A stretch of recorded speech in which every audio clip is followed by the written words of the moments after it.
Hello, and welcome to the movie universe. I'm your host, Movie Fan.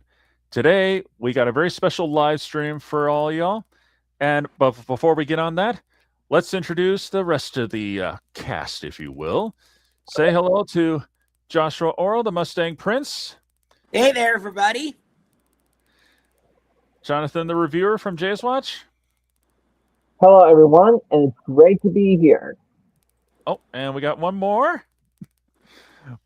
The one and only Bonnie from Joy Unicycle. Ha! Hey guys. Hey, Hey, Bonnie, Bonnie. good to have you here. I was Great to be hoping here. for that. All right. Well, as I'm sure you already know, today we're going to be talking about The Grinch because this year is the 25th anniversary. Not of the book, though. No, The of course not. 2000 live-action Ron Howard movie. Starring the one and only Jim Carey. The Heck one yeah. and the only one that no one can replace. Yeah, that's for sure. Yeah. Merry Christmas over there. But Merry Christmas, Disney Villain Rocket One. well, And of course, on the 12th of December, it's going to be re-released to theaters. yeah. Well, let's see. I don't know who wants to start this one off. Fan? Oh, okay. All right, Uh, I'll start it off. I mean, what I remember when this came out, I was in high school, and that was a real big deal for me because I will never, like you were saying earlier, Jonathan, I will never forget probably that poster because, in fact, I do have a little something for that right now. Let me just take a minute to find it. I'm gonna log off and come back on just a second. Oh, okay, Bonnie. Yep, I remember that. Yeah, I had to turn it into a video because last time I tried a picture, it didn't do no good. Yeah. I mean, I remember seeing that, and I thought immediately, I had to go see it because, you just look at that. You could just erase the name, The Grinch, off of there, and you know what this is going to be about and who. Yeah, though honestly, when I first saw it advertised in the cinemas, it looked a little intimidating. Hmm. I mean, I was about 10 years old or 9 or something like that. Yeah, So that was the original poster. that was the Mhm. first. The teaser one. Oh, Heck, even the teaser trailer kind of freaked me out a little bit. Yeah, because I can understand that they didn't give you much of a glimpse of the Grinch, and rightfully so. They wanted to keep it a surprise, at least for a while. good. So I mean, Even as I in the I'm sorry. even in the advertisements and marketing. Yeah, if I remember correctly, one of the first kind of images you see of the Grinch in the teaser trailers was when he's walking down, his little stairwell, when he just gets home, and you're seeing only his back for a minute there. So, if I remember correctly, it's like I said, it's been 25 years. So, but I'll just remove that for now. We won't need it anymore. But yeah, I mean, the simplicity of that design, it was enough to grab your attention, and you knew who this was going to be about. You didn't even need the writing on there. You knew, and that's what made it awesome. Yeah. And the funny thing about it is that it was released the exact same time as my very first choir show at elementary school, which Huh. was also Grinch themed. Oh, that's interesting. But they called it The Grinch Who Stole the Season. Ah, Uh, yeah. I And think he did that year.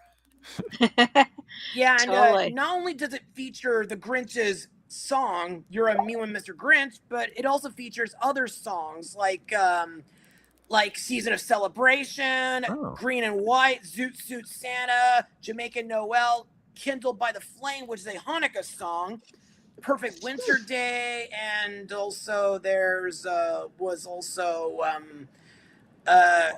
"Away in a Manger," Somewhere in My Memory, and of course my favorite, Light the Candles All Around the World. Mm. That's a good one. Yeah, let's see. I personally, for me, I think the first time I ever caught a glimpse of this was, I don't know. I mean, I was 6 or 7 at the time, and for some reason, it was it was showing up on my TV screen, and I had already seen the Boris Karloff version of it because my best friend had it, and I watched it with her, and it was at the very end of the movie where they all are holding hands and just singing together in a choir, and you see Cindy Lou singing, and then it pans up to Jim Carrey, and I'm like, oh my gosh, is that the Grinch? I like that was actually really cool to see the Grinch in a live action form. And when I got to watch it, we had the VHS of it at home. I grew up watching this, and I absolutely loved it. Though there would be times where Mama would be like, "Okay, that's a rude moment. That's a rude moment. That's a rude moment." Yeah. Oh, hi, Benjamin. Hey, Benjamin. Hey, Benjamin. But yeah, I just fell in love with this movie, and as a kid, because it was just so funny, and I even legit thought that was Jim Carrey's real voice. So when I went to see Horton Hears a Who, I did not recognize him. It's probably his normal one, like he does with The Mask or Bruce Almighty. Pretty close, yeah. It likely is. Whereas with the Grinch, he's just talking with teeth in his mouth. Yeah. Yeah, I don't know what it is, but when Jim Carrey goes green, literally, he is at his best. Because when he was The Mask, he was incredible. And when he's the Grinch, he was phenomenal. They should have him do it more often. Yeah. And also, I believe that Jim Carrey's portrayal as the Grinch was kind of the inspiration for my portrayal as the Grinch in Seussical. Oh, nice. That looks great. Love it. That was great.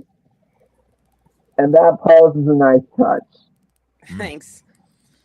If only there was a way you could have seen that back in 2016 or 2012.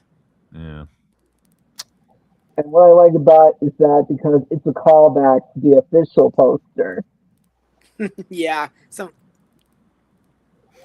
Yeah, totally. Let's see. And for me, my experience with the Grinch, well, before I saw the live action, I remember watching the animated special at first, and I remember enjoying it.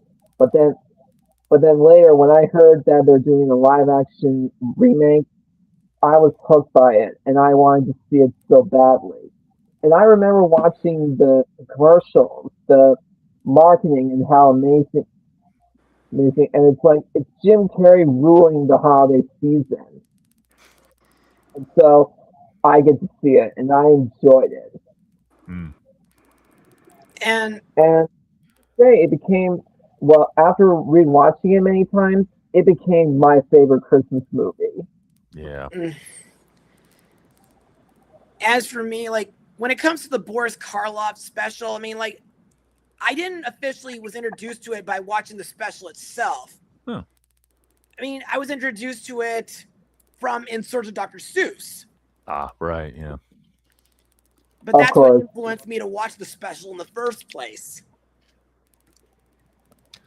Me, I grew up with that special. I even had it videotaped when I showed it on television before. And believe me, the special and the book had a lot of memorable quotes. Mm-hmm. Oh, yeah. Like, all I need is a reindeer. Or... if I can't find one, I'll make one. Or, I know just what to do. Yep. And I grew up reading the book, of course. We would read it in my elementary school. Me too.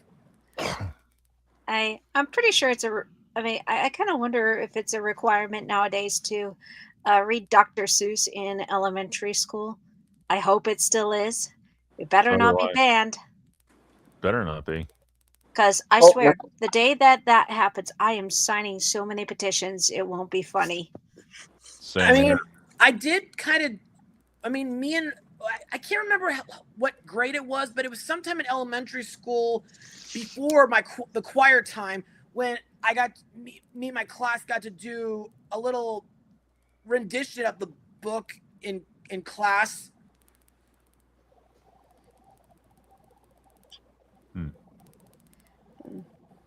Jim Carey has always been one of my favorites. Yep.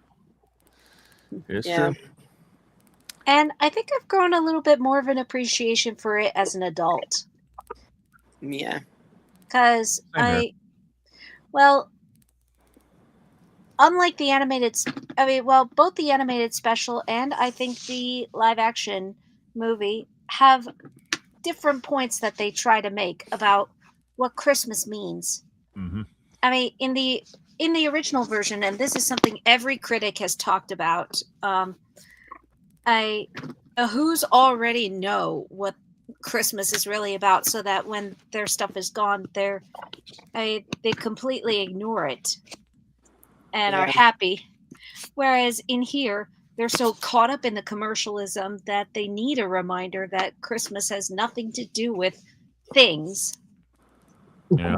I mean, it sounds kind of like how Dr. Seuss felt while writing the story, that he looked at seeing people seeing the holiday as more like selling than sharing. Yeah. And he wrote the story in order to get that off his chest. That, and he did kind of feel like he was losing Christmas spirit too. He kind of woke up one morning and it kind of felt that way when he looked at himself in the mirror. He loved the Christmas and all that stuff, but still. Yeah. And you suppose you can guess why the story says, for 53 years I put up with it? Well, it's because Dr. Seuss was 53 years old when he wrote it. Makes perfect sense. So he really poured himself into it. Oh, so, yeah. And also one of his daughters says that the Grinch is basically Dr. Seuss on a bad day. Yeah. Yeah, that's exactly right. That's the gist of it.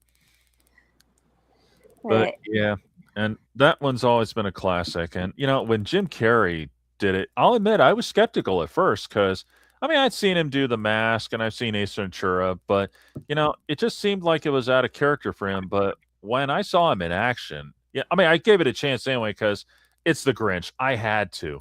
But when I saw him in action, he really, let's get real. He really outdid himself in this one because, with The Mask, he was great, but he still kind of held back in a way when he's Stanley Ipkiss, and not The Mask. But when he was the Grinch, he is full-blown mega out there, all over the place, in a good way, of course. He's really and also I feel like some parts of it may have been not on the script. Well, we know one for sure. Oh, totally. And I can name a few actually that were not in the script. I wonder if that echo part was not in the script. Likely. I definitely the dinner with me, I can't cancel that again, is definitely not in the script. And most notably, the tablecloth part. That one. To fall down, but it didn't happen, so we got that. And Ron Howard laughed at that part, and they decided to keep it. And the other scene that was improvised was the scene where he puts on the director's hat and tries to direct Max to be the anti-Rudolph. Like, he was outright imitating Ron Howard in that moment. Oh, really? For real. He was imitating his mannerisms, the way he talked, etc. And I never pictured Ron Howard being like that. He kind of was like that. I kind of wish there was another camera just showing Ron Howard's reaction to it, or if he had to be sent out. That would have been interesting. And actually, Ron Howard also just voluntarily put the Grinch outfit on just so that he could experience what it was like since Jim Carey was also since Jim Carey was imitating him, he put on the Grinch outfit to imitate Jim Carey a bit. Oh, that must have been I tough. also understand what he was going through. Talk about That must have payback. been tough. That really Yeah. Yeah, and I just got to bring up this moment. I'm sure we already said it, but Yes. That's what I thought. Tigger was the only let's one who see was able that to do in an instant replay. I gotta do it. I thought you were gonna crack.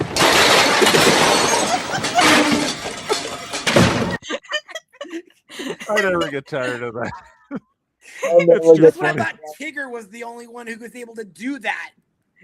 Apparently Jim Carrey accidentally could do that too. I mean, that was completely accidental, and he was supposed to I yanked the tablecloth and everything went flying off, but somehow he accidentally pulled a perfect one.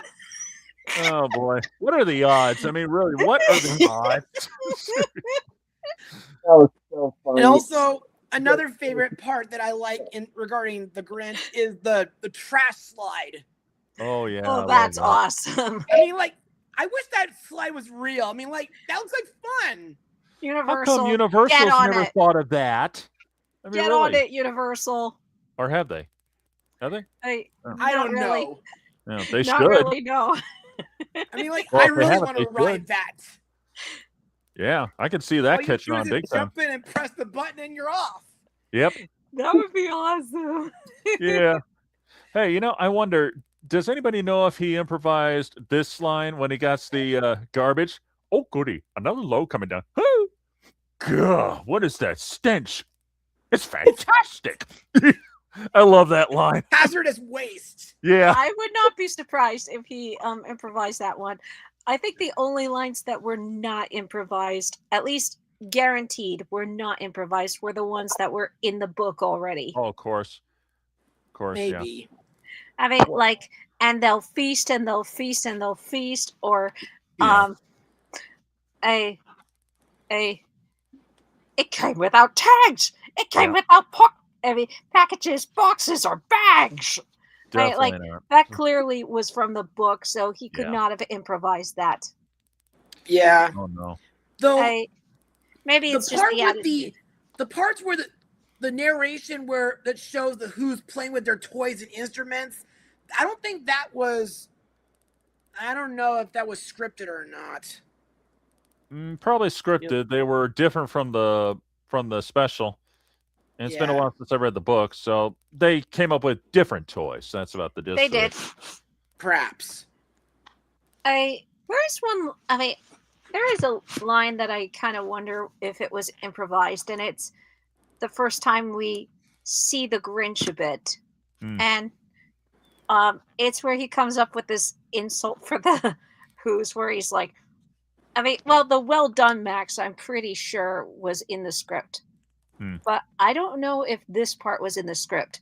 Serves them right, those Yuletide loving, sickly, sweet, nog sucking whomongers. Yeah. I wouldn't be surprised if that was not in the script. Yeah. Still, best way to describe Cindy's brothers. Definitely. Yeah. Definitely. And that I got that reminds me. I still think about this every time that Max comes out with that fake scarecrow Grinch thing to scare them off. That looks so much like how he did in the special, only meant to look scary, of course. With those glowing eyes. That's it. I give him credit for that big time. That thing looked scary when I was a kid. Well, at first, but then when you realize it's Max behind it. Yeah. Even that it's like straight out of the special. That used to scare. Exactly. That used to scare me back then when I was a kid. But that design was the original Grinch. That is really cool. Yeah.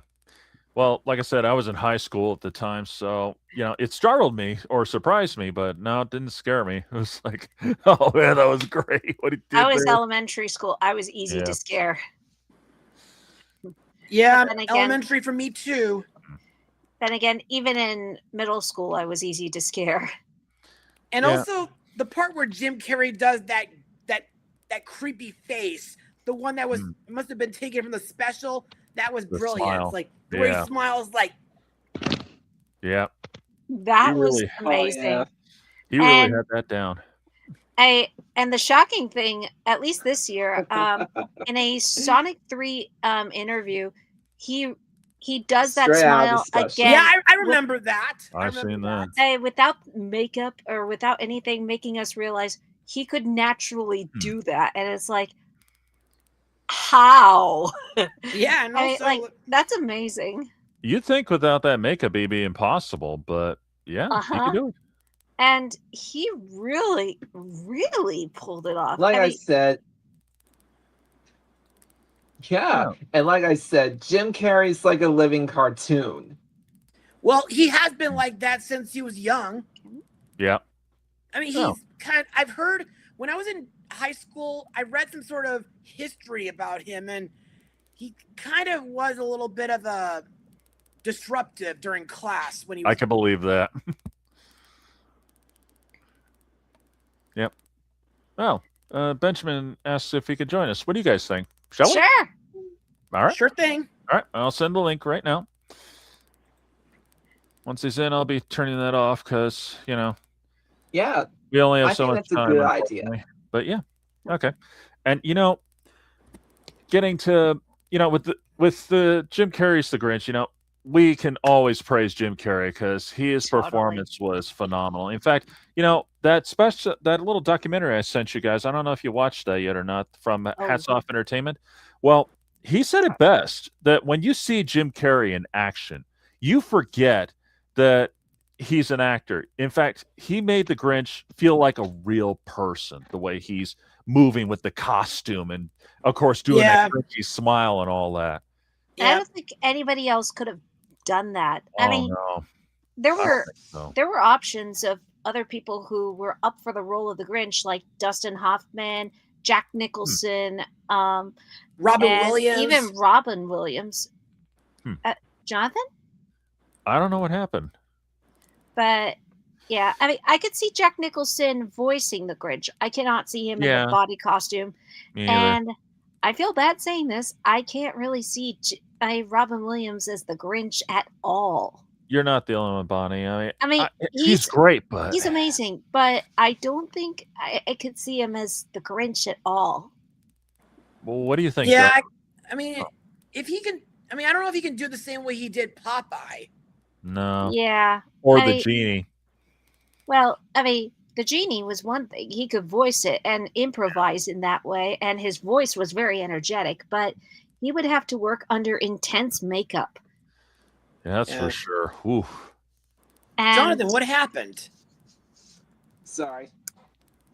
And the same could be said for Jack Nicholson. Yeah. Because I could totally see him voicing the Grinch. But I cannot see him in that bodysuit. Yeah, me and either. He probably, I don't know. And he probably would have loudly complained about it. But face-wise, I kind of do. But portrayal-wise, a mystery. Yeah. We'll never know for sure. I mean, technically, the story was just straightforward to begin with. And then, of course, they turned it into a comedy. And that worked out even better than I think most people thought it would, to be honest. Yeah. So. Well, let's face it. Because of Jim Carrey's way of comedy, it works. Yeah. That's why. See like why some people have been saying, he's best known for his comedy, but he can also be a very serious actor when he wants to. Absolutely. Just like Robin Williams. Yeah, that's true. Yeah. Oh, is Benjamin coming? Yep. I don't know. I haven't. Nothing's come up yet.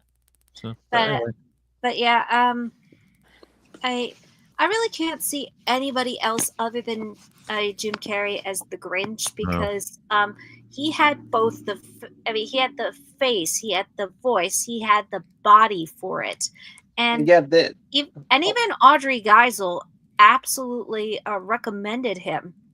Oh yeah, I'm not going to forget that. She did. She really improved. She recommended him, and recommended. Honestly, the fact that they actually listened to her is amazing. Well, she had a big stake in this. Most people don't know this, but now it's kind of coming out like crazy that she was going to be given like I think 4% of the movie gross and a good lot of the the marketing. Okay. Here he is. Oh, Yay, sorry Benjamin! about that. Oh, no worries, Benjamin. Here, I'm going to erase that. I don't need it anymore. We can't see you. Oh, my bad. Sorry, I forgot. I forgot to turn the light on in the bedroom. No problem. Okay. Hey, Well, Benjamin. hi. Again, sorry I'm joining you a little late, but All right. I kinda and I did want to add some 2 cents since this is, something we all like. Sure. Well, Certainly.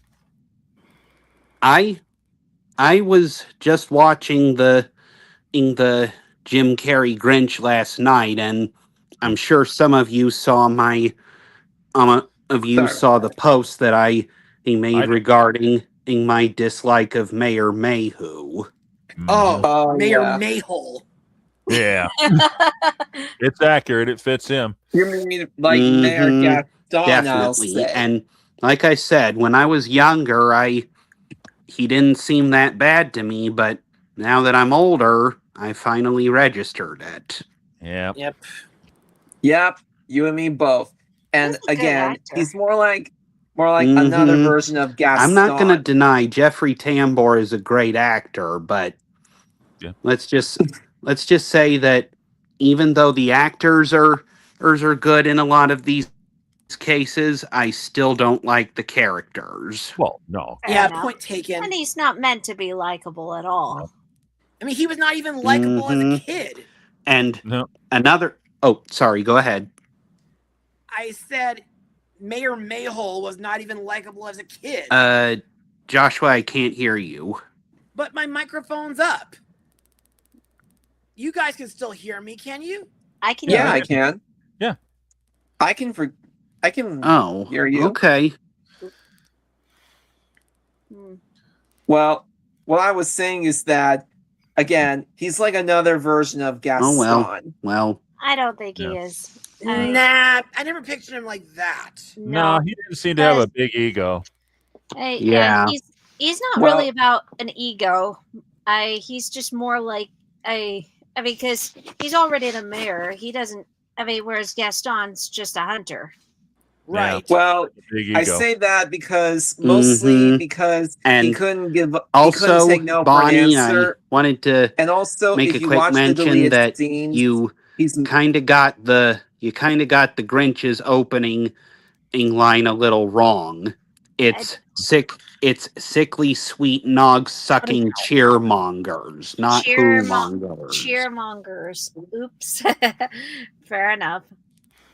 Seriously, I'm not going to forget the deleted scenes.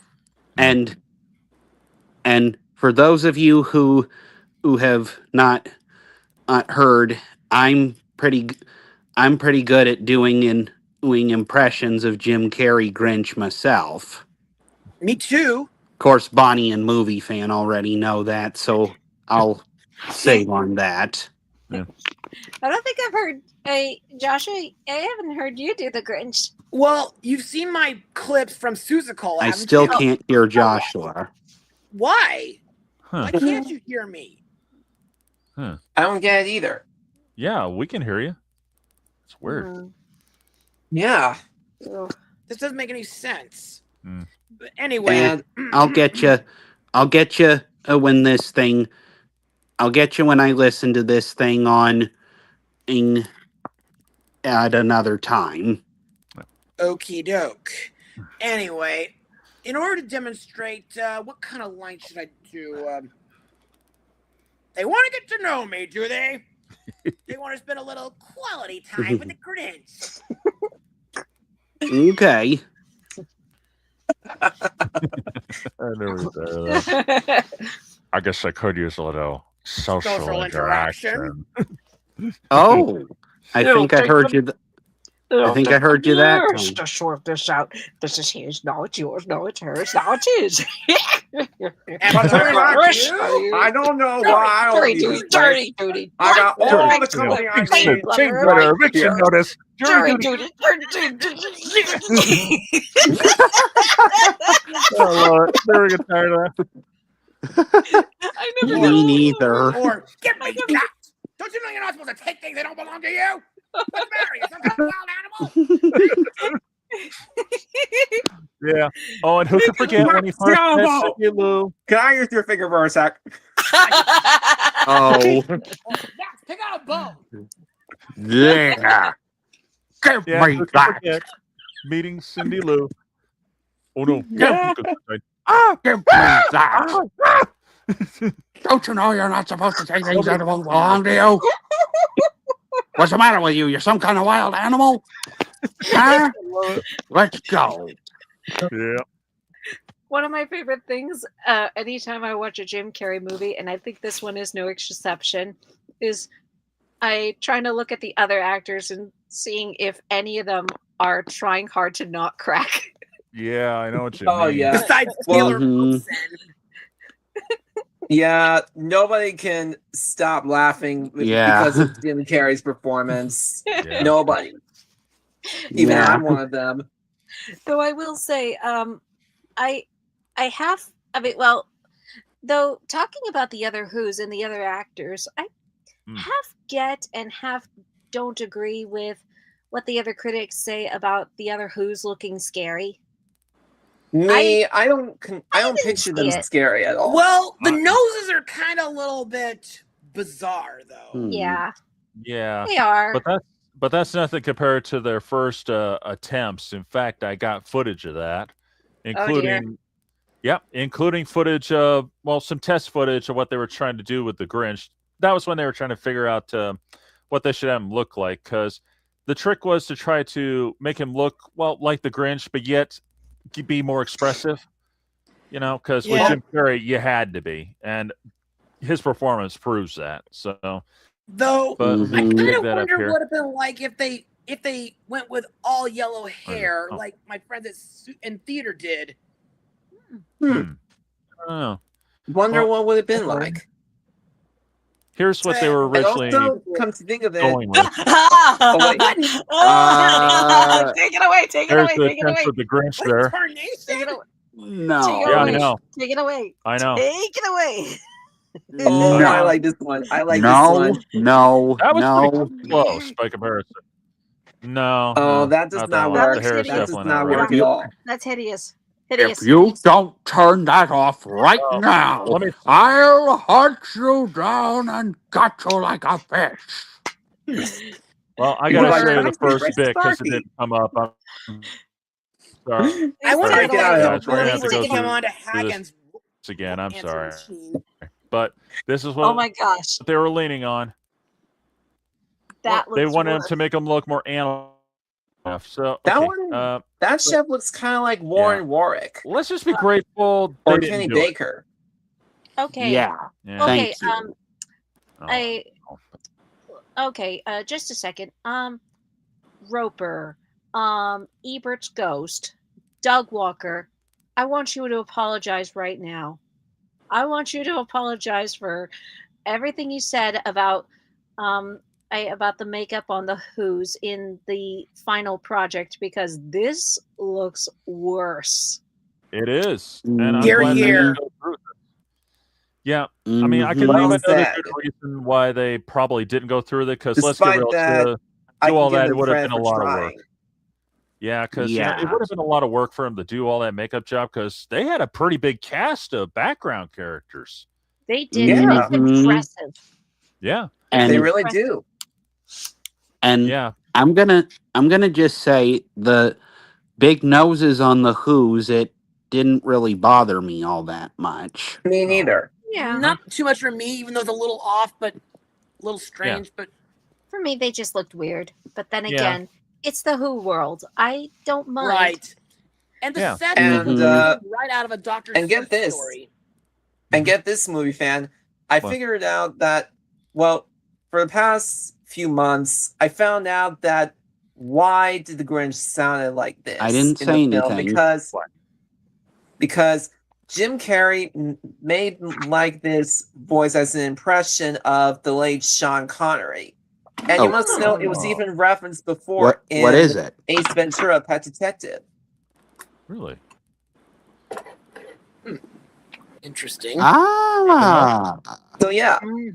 That's cool. So the Grinch wasn't the only time he put a Sean Connery impression. It was a pretty little cool. bit at first in Ace Ventura. And I know this is I just had to say this real quick. Have to. Okay. I just had to say this real quick. So bear with me. I know a lot of you are not fans of the Benedict Cumberbatch Grinch, but I actually didn't mind that one. I like it too. Nah, he's good, but I don't picture him as the Grinch.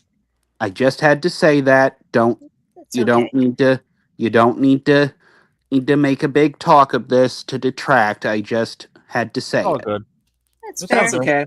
I just think Benedict Cumberbatch could have done more. I think he could have done more. Yeah. Okay. I didn't mind the acting. I mean, it was fine and all, but doesn't top Jim Carrey. Oh, not at all. For sure. No. But at the same time, at least it's better than whoever did it in 2022. Oh. Sorry that to bring that abomination. up, but you know that is the What? worst. Oh yeah. The mean one. They did a horror version of the Grinch. Some jerk made a horror version, yes. And I didn't even know Are about you it. flipping kidding me? I wish we were. You blithering idiots. Wonder if it's the same guys who did the Winnie the Pooh stuff. Don't even mention that, movie fan. Please. Please don't. I'm still angry as hell about that. We all are. I mean, like what Mickey were Mouse they would thinking? say, they'll pay for this. Yeah, I agree. Seriously, what were they thinking? I don't even want to know. And actually, no, it's I think not. there's only one little. The answer It's not to that done by is simple, and it's 2 words: public domain. I hate that Oh, excuse. by the way, It's couple not an things. excuse. It's just a theory answer. That's all. I know. It's just that's their excuse. I mean, for doing it. Yeah. Couple Right, things. but you know. Yeah, I know. I know what you mean. And Bonnie, what was you trying to say? So a couple things, basically. First of all, it was not done by the same person who did the stupid movie. And also, you wanted to name the actor is David Howard Thornton, and oh dear. Okay, so what would oh dear. What? He's been more for the he's been more into as a horror actor. He was even in the Screamboat Willie movie. Wow. Oh, that explains so much. But okay. I'd rather watch live action remakes of Disney over this. I say the same thing I said in that video where I denounced Greta Gerwig's decision to gender swap up Aslan in a Narnia reboot. I hope to all of you horror film people out there who are making mockeries of our childhoods, I hope the ghosts of the creators of our childhood characters come back to haunt you. Or maybe they should get someone like they're yet to comes to haunt them. I can think of a better solution. Yeah. It goes something like this.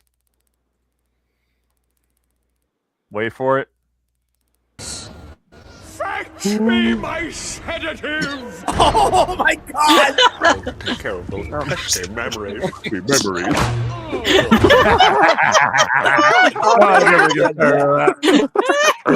I'll never forget that. That was great. Oh, that's a good one too. Good classic. Didn't I love it. You did that in the Schoolhouse Rock countdown. No. I'll never forget that. Yep. Yeah, and we've been finding out some pretty interesting stuff since this anniversary's come out. That, like, for instance, you ever wonder about the scene where he's eating that wine bottle?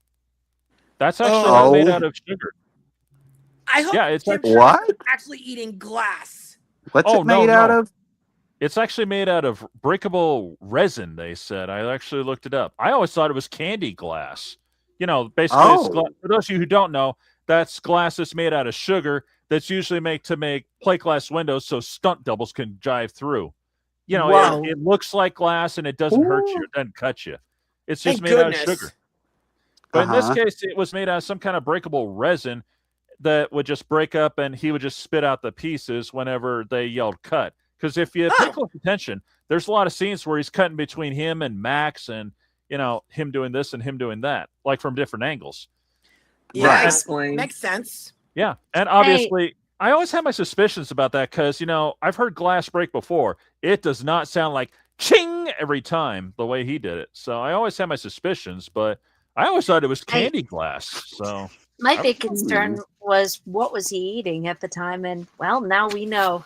Yep. And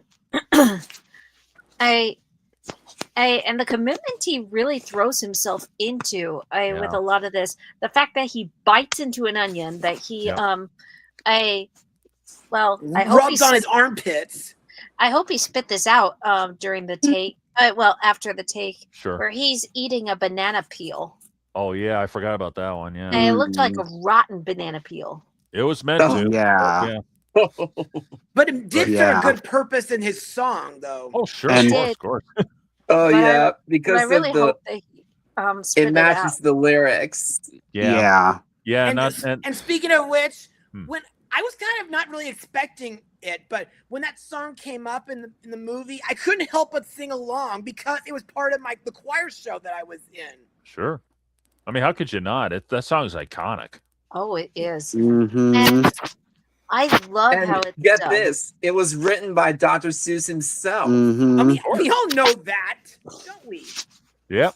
And we'll never forget that in the special, it was performed by the legendary Thurl Ravencroft, best known for the voice of Paul Bunyan. Yeah. Vacuum from the Great Little Toaster films, and most notably, the original voice of Tony the Tiger. Yeah. Yep. And although also, for some Thurl reason he wasn't Ravenscroft's credited. voice can be found in certain parts of Disneyland. Mm-hmm.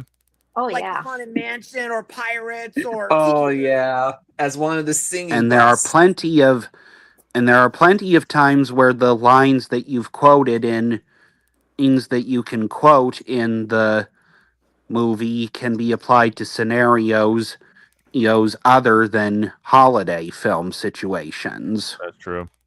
Like I still remember something that me and Alpha did when we watched the season 3 pilot for the Lion Guard.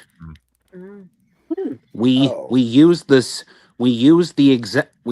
a parodied version of When the Grinch's Heart Grew to summarize Jonja's redemption in season 3 of the Lion Guard.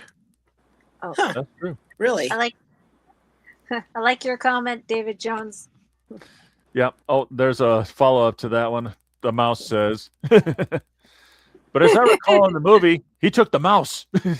Yeah, he did. That was a nice touch. Yeah. Trying to remember. Oh yeah.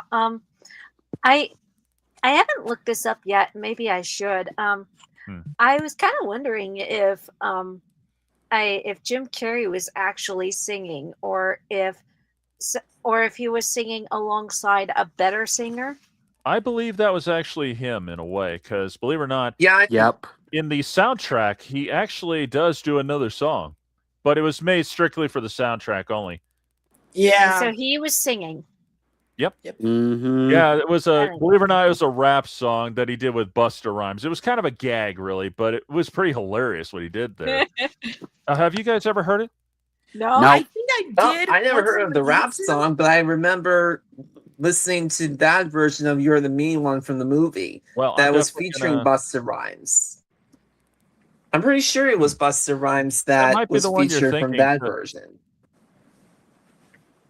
Well, that must be the one. That's the one I'm talking about, because this one was.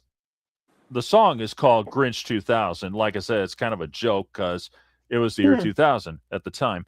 Let me see if I can dig that up on YouTube here, and I'll send it to you guys. And it's actually pretty also- awesome. Yeah, here we go. And you know, also Grinch that 2000. version of the song really fits well for the montage when he was inventing the sleigh of his I own. loved it. I also laughed when they did the crash scene, the crash testing scene. Yeah, airbag's a little slow. Oh yeah. That's what these tests are for. And that leads to another scene that I kind of wonder Yeah. how they did it. And it's the "you have termites in your smile." Like, It does. did they like was that computers or did they? I'm pretty sure it's computers. And my mom thought It it was is. disgusting. I do too. It's CG. I could tell. I always look Yeah, away. I'm pretty sure it's computers. That better be Same thing computer for that generated little because Who from the beginning. how in the world would you put real termites in somebody's mouth? Well, the same It's way CG. that I could somebody, tell. I've the seen same it way enough. somebody That would could put a bother for moth in days. somebody's mouth in Hocus Pocus. Yeah, and also Oh, I know they didn't do the whole song, but I just kind of wish they could use the, the sandwich verse or the stink, stank, stunk part. Oh yeah. That would have been cool. Yeah, imagine Yeah, I'm them kind of surprised they didn't do that. actually making a do what? three-legged sauerkraut and toadstool sandwich with arsenic sauce like that. That part. Oh yeah. I Yeah, still I'm can't just- hear Jonathan, so you're going to have to tell me. Well, I'm okay. They didn't do the 3-decker sauerkraut and toadstool sandwich part of the song, or the 3 words best describe you. Right, And you I are as quote. follows, and I Stink. quote. Yeah, that's it. Stink. Oh, yeah. Stink. Stunk. Oh, yeah, I remember now. That was Imagine why they that didn't being do the that. Grinch. Yeah. Yeah, I Why could they imagine didn't if do it could have that. that in the Would've. movie. Oh, well. That's Yeah. true. Well, I sent the link to that one song I told you guys. I got one right here in the comments section, and I got you guys on the Google chat. You can check that out later. It's no big deal. But you're going to bust out laughing when you hear him actually rap, Bonnie. I am not kidding.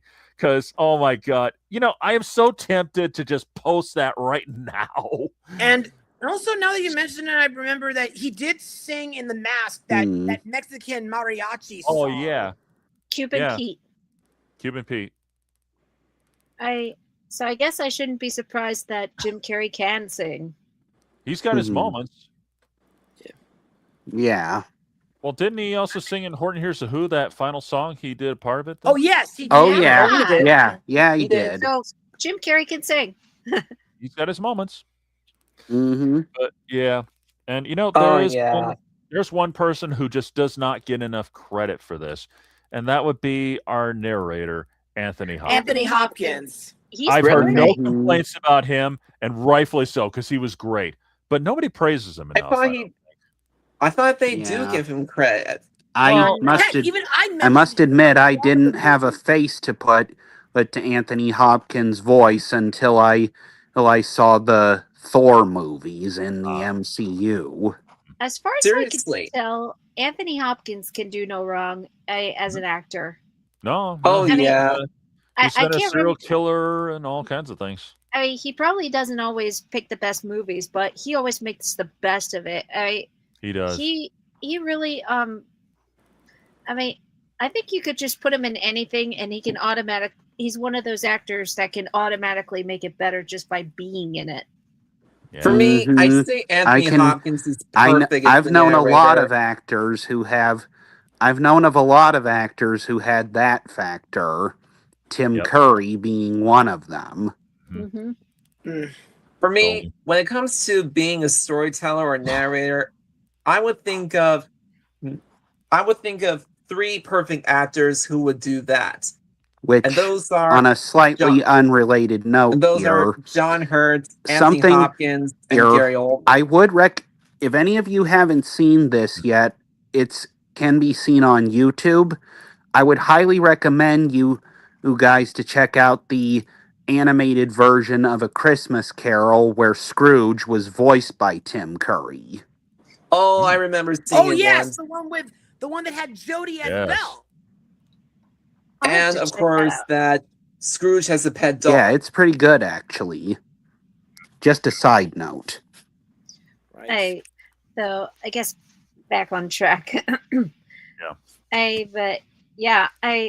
I love the way that and actually Movie Fan, when we reviewed when you Joshua and when you Jonathan and I reviewed it together, you actually pointed out one of the funny moments where the Grinch and the narrator interact with each other. Yeah. Where Mhm. where he tells the narrator to shush. Yeah. Yep. And how come Anthony Hopkins doesn't get enough credit in this? I don't know.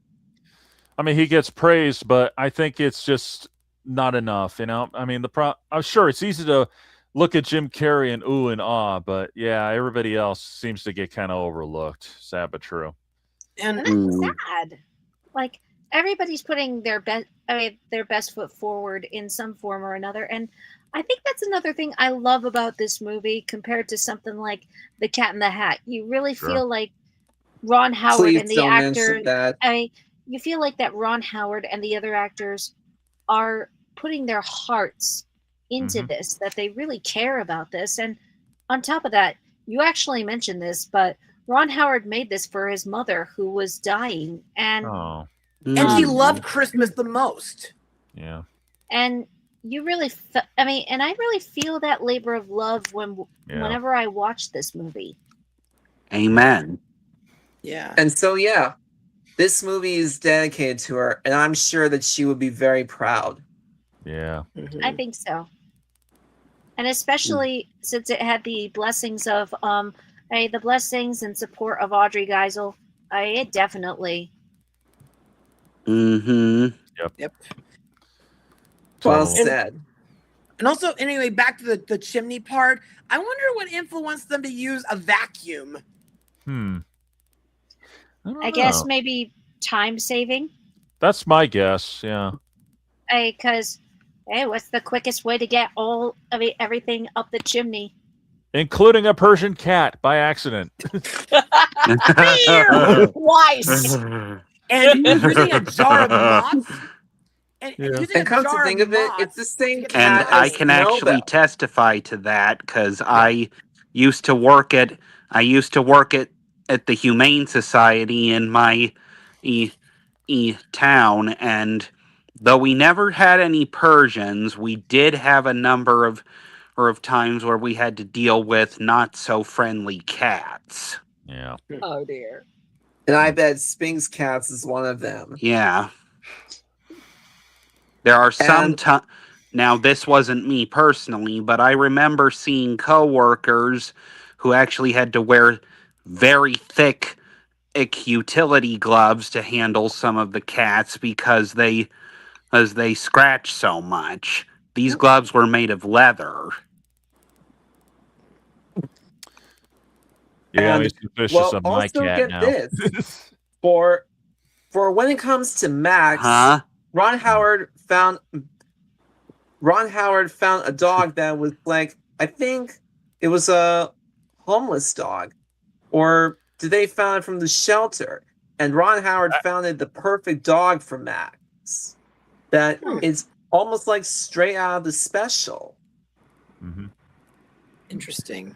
Yeah, I actually did a little more digging into that. They actually had 6 dogs that were similar. They had to do a little, what you might call, makeup job for the sake of argument. Like maybe they had to dye their fur or something. And they were all from shelters. And they all got adopted by crew members, by the way, when it was over. That's good. Which is the right thing to do. Yeah. Yeah. You know, speaking of, on the topic of Max, there's one other thing that I wish could have been added into the Grinch story. How did they meet? Yeah. Nobody ever asked that question. Is a good question. Yeah, like how did the Grinch adopt Max? Like where did he find him? Yeah, I wondered about that myself, but like because it's funny no that never film comes up. adaptations ever included that. No. I wish that probably during that origin story of the Grinch, they could have add a moment of how he and Max met. I think I saw for a brief moment before the flashback ended that the dog was already on Mount Crumpet. I'm not I sure don't about know. that. I don't think so. I don't know about that.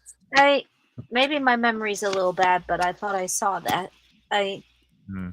And speaking of which, we gotta give I give the guy playing young Grinch credit. Yeah, he died pretty young too. Oh yeah, which is a really shame because he nailed it. He nailed it really well. Oh, he really did. Yeah. Those two Who sisters who had took him in. I see. That final line really fits that moment. That was the last time we ever saw him. Yeah. The very last time. Yeah. And speaking of that flashback, the whole origin story of the Grinch, sadly that's been given a lot of what? Josh Ryan Evans was his name. Oh yeah. Oh yes, definitely.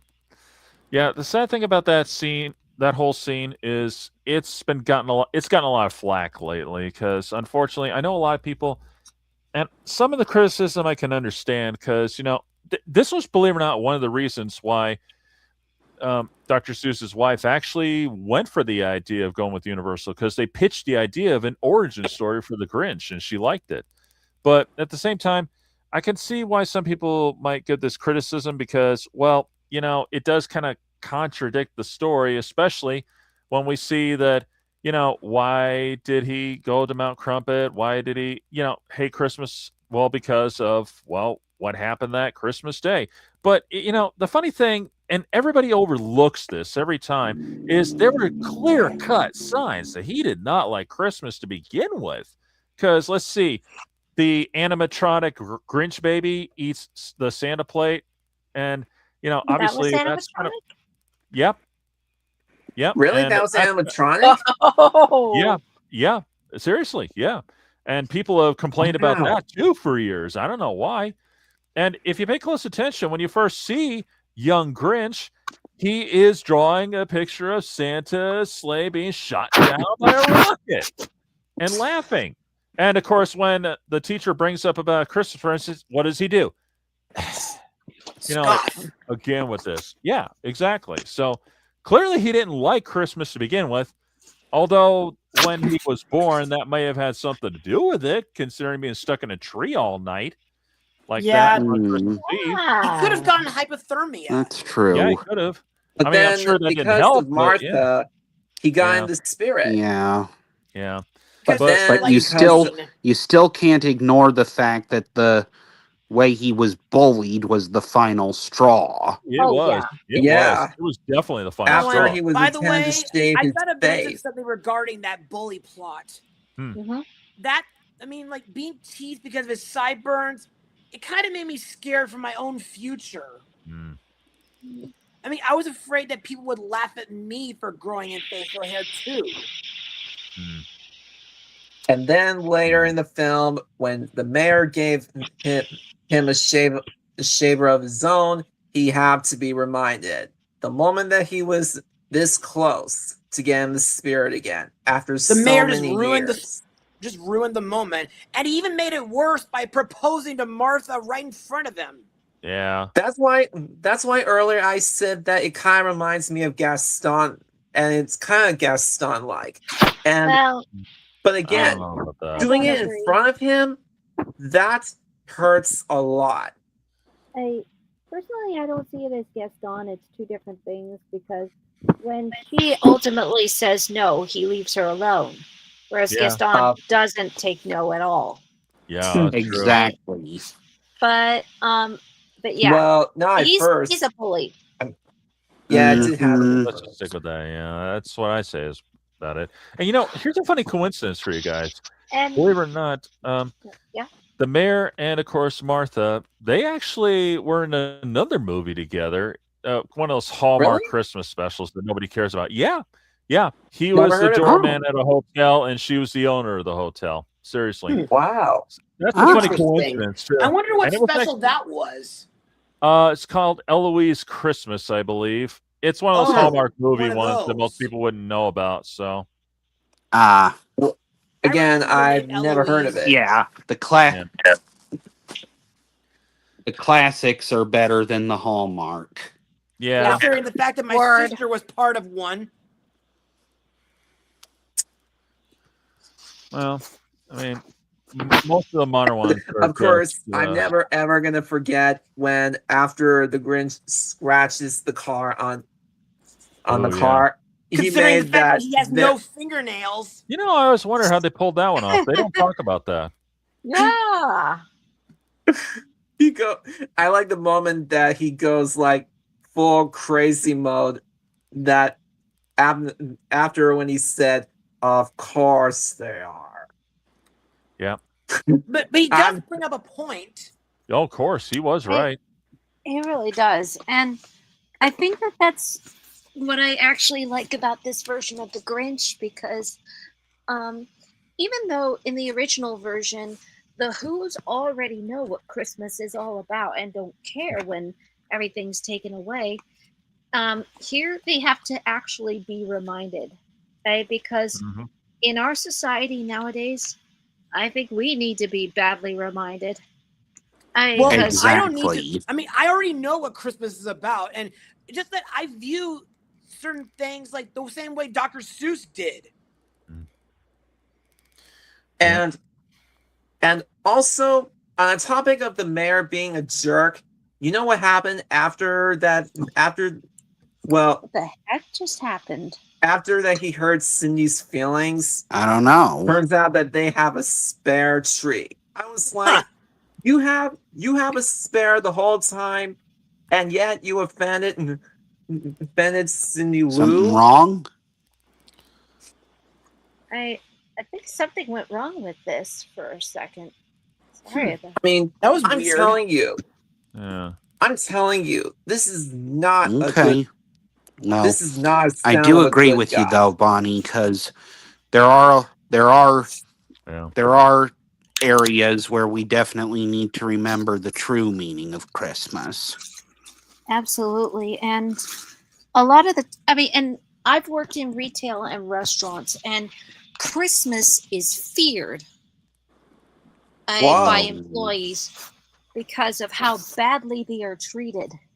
Yeah, I see this all the time. Well, thank goodness I'm not too scared of it. Oh. Well, I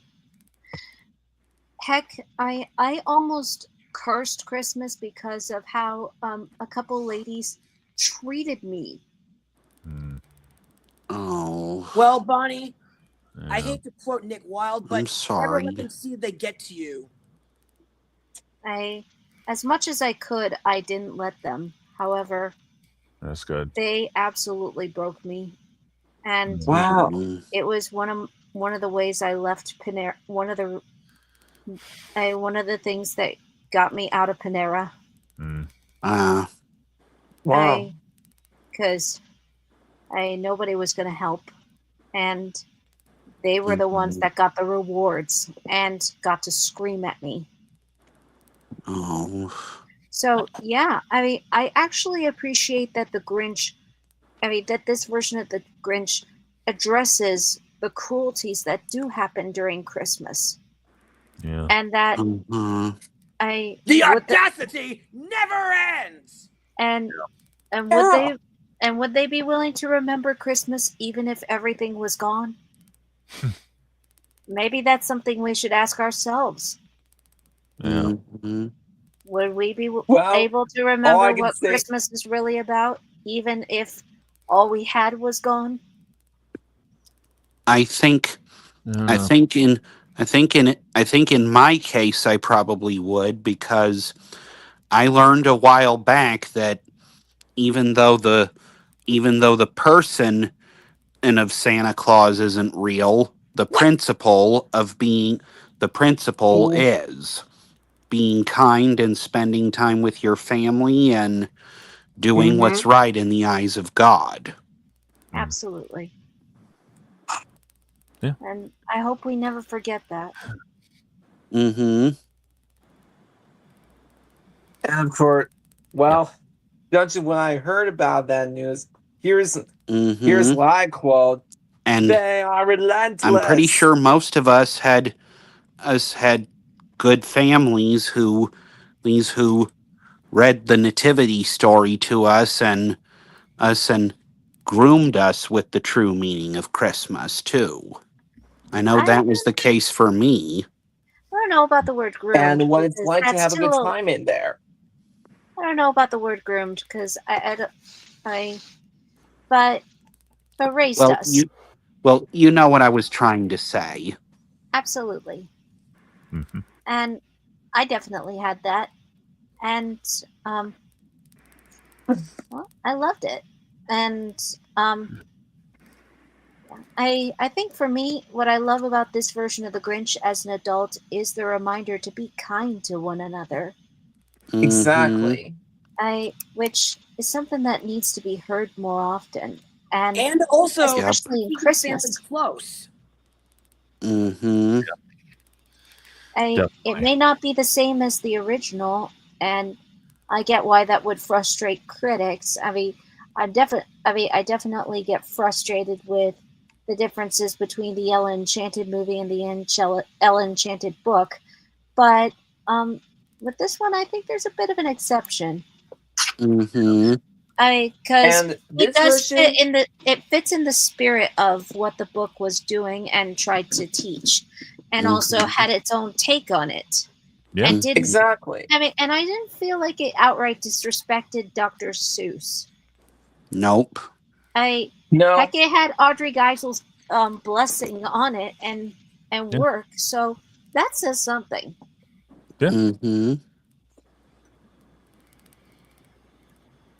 Yeah. And that's why that's one of the things that I love about this movie. They made it, there may be a few changes and a few updates, but still they did right. And it's one of those movies that they did right. Yeah. Mm-hmm. Yeah, because it's still fun. It's still enjoyable. I still like it. So same here. Yep. And despite mixed reviews, same here too. Despite mixed reviews, it became very successful, especially in the box office. And it got many awards. Hello, George. Including an MTV award for Best Villain and an Academy, which is given to Jim Carey, and of course, an Oscar for Rick Baker. Rick Baker. Rick Baker. He's the makeup artist. Oh, good. He did get an Oscar after all. Oh, yeah. He earned that one. I'd give him 10 of those. Just for Jim Carrey's makeup alone, because, oh my gosh. Everything about that makeup was flawless. Yeah. And believe it or not, he actually tested it on himself so he would see what the actors would go through. Whoa. Oh. Yeah, that happened during the test. That's good. That's one of the reasons why that hideous footage, he looked a little more different than usual. The Grinch, I mean. As for the Who, we're going to let that one slide because that was forgot the hairstylist's name, but she did a great job. We don't need that. Yeah, the one who did the hair, the one who did the hair alongside Rick Baker, she did a really good job too. Yeah, she did. But man, Rick Baker is the master. Yeah. Yes. Well, the big master of makeup artist, right next to Stan Winston. Yeah. But still. Yeah. And Rick Baker, I was ironically just telling AJ earlier that I hope that whoever did the makeup got an Oscar, and that makes me happy he got an Oscar. He did. And also, not many people realize that there are 3 people. Well, guys, I'm gonna have to go to bed here soon because I gotta work tomorrow. But thanks for letting But thanks for letting me come on. Sure, no problem. Our pleasure. It was Bye. great to see Bye, you. Benjamin. Great to see Bye. you. See you again. All right. And if I don't, I am thinking about maybe doing some just general friendly talk live streams in the future, maybe. But if I don't do that with some of you, Merry Christmas. Merry Christmas. Bye-bye. Happy One at a holidays. Bye. Now, as I was trying to say, Sure. there are 3 members of Ron Howard's family in the movie. Yeah, I heard rumor that Bryce Dallas Howard was in there someplace. She is. She's And that one smiling of his Lou. brothers. And Which one is also, she? Pooh Briss, the mayor's assistant, is Ron Howard's brother. I knew it. Also, Oh. that timekeeper, the guy who operates the clock, that's Ron Howard's dad. Really? Oh my God. Well, I'll be Oh dead. my God. I guess Martin Scorsese's not the only one when it comes to bringing his parents in there. Or one of them. And also, remember my blog of Oblivion? That has one of cameos his from parents. my family in it too. Sure. Of course. I've seen that blog, and it's really good. I need to check it out. I really want to see it. Who did Bryce Dallas Howard play? I keep trying to find her, but I That can't seem to find smiling who, the one with the that's. Let me see if I can find a picture of her. Guess I'm. Yeah, with the makeup, it's almost impossible to tell, except for you cannot except tell. for Cindy and of course Martha, because they do not have the noses. Although Cindy Lou Really? does have I teeth. could have sworn that she has that too. I mean, I found her. sworn. I found her. She's this one. Oh, That's her. Yeah, That's Bryce All right. Dallas Howard. Yep. nice. But yeah, you know, it's funny that I don't know if anybody's ever brought this up, that technically Cindy Lou and of course Martha May, they don't have the noses. They really don't. Mm. They're the only And ones who also, don't. I've heard some people compare Martha to Jessica Rabbit or something like that. Really? Maybe it's probably how because she's dressed or something. I think she's I the bet. She also doesn't have that nose. Not really. No. And, I could have sworn at first that she does. no, she really doesn't. I mean, you have to kind of look real close, but she really doesn't. I mean, Cindy Lou, the only thing she has, well, later on we find that she has kind of a wider two front teeth when she smiles at the Grinch on top of the sleigh. That's when you notice that. The only I time. kind of wonder Of if that's course, her real growing teeth, or if No, they're a or lot if that was wider than dentures. normal. So I think they're dentures, yeah. They have because to. at 6 you lose your teeth. Well, they are also made to look different, of course, because they're at least maybe about almost 2 inches. So, Yeah. and also, well, Cindy does mean well. That's kind of her stupidest moment, climbing on top of the sleigh like that. yeah, it was. I don't know about stupid, but Well- I think it's kind of dangerous. Well, Well, it's that not too. it's not the first time she's done that. And Doug Walker actually did point this out in his review, the fact that she easily slips away from her parents, not once but about twice. Yeah. Wow. And she slips away to invite the Grinch to the To the jubilation. Population. to the Hoovelation, Of yeah. course. And then she slips away to find him on top of Mount Crumpet. Using the trash slide. I Yeah, love that. so they're not watching her carefully, and she's slipping away easily.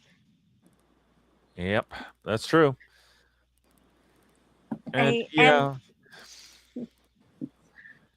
probably the one big thing I think most of us can agree with is the the critics. A lot of people complained about how the adult humor that probably didn't really belong here. That's my complaint. Well, yeah, some of it is a little bit uncomfortable Yeah, and awkward. I agree. especially when he entered the jubilation. Christine Baranski herself says she felt real uncomfortable when that happened. When he fell right between her front. I thought that only. I thought that was his fault. It was an accident. I don't think so. That was on purpose. Well, the camera shot was on purpose, but for the Grinch, that was accidental. Well, maybe, but still. I bet. Well, I guess it is an accident. Well, okay, well, yeah, I guess. What can we say? Accidents do happen. Because if you were being launched out of a trash dump like that, you can't control where you land. No, that's true. I agree. True. But still, it's like, really, Ron Howard, did we really have to have that particular shot? Well, we could blame the writers more for that, but still, yeah, I don't know. I'll bet it's the writers that came up with it. I'm sure of it, because let's not forget there was there's another scene in there that you'd have to have been alive during the 70s or at least saw an episode of that 70s show to know about this. But when the Grinch first came out of the sky as the baby, you may have noticed that they were having a wild party and they were putting keys in a jar. Yeah, I noticed that. I don't get it. I guess the media hunter is not the only one who came up with it. You are too.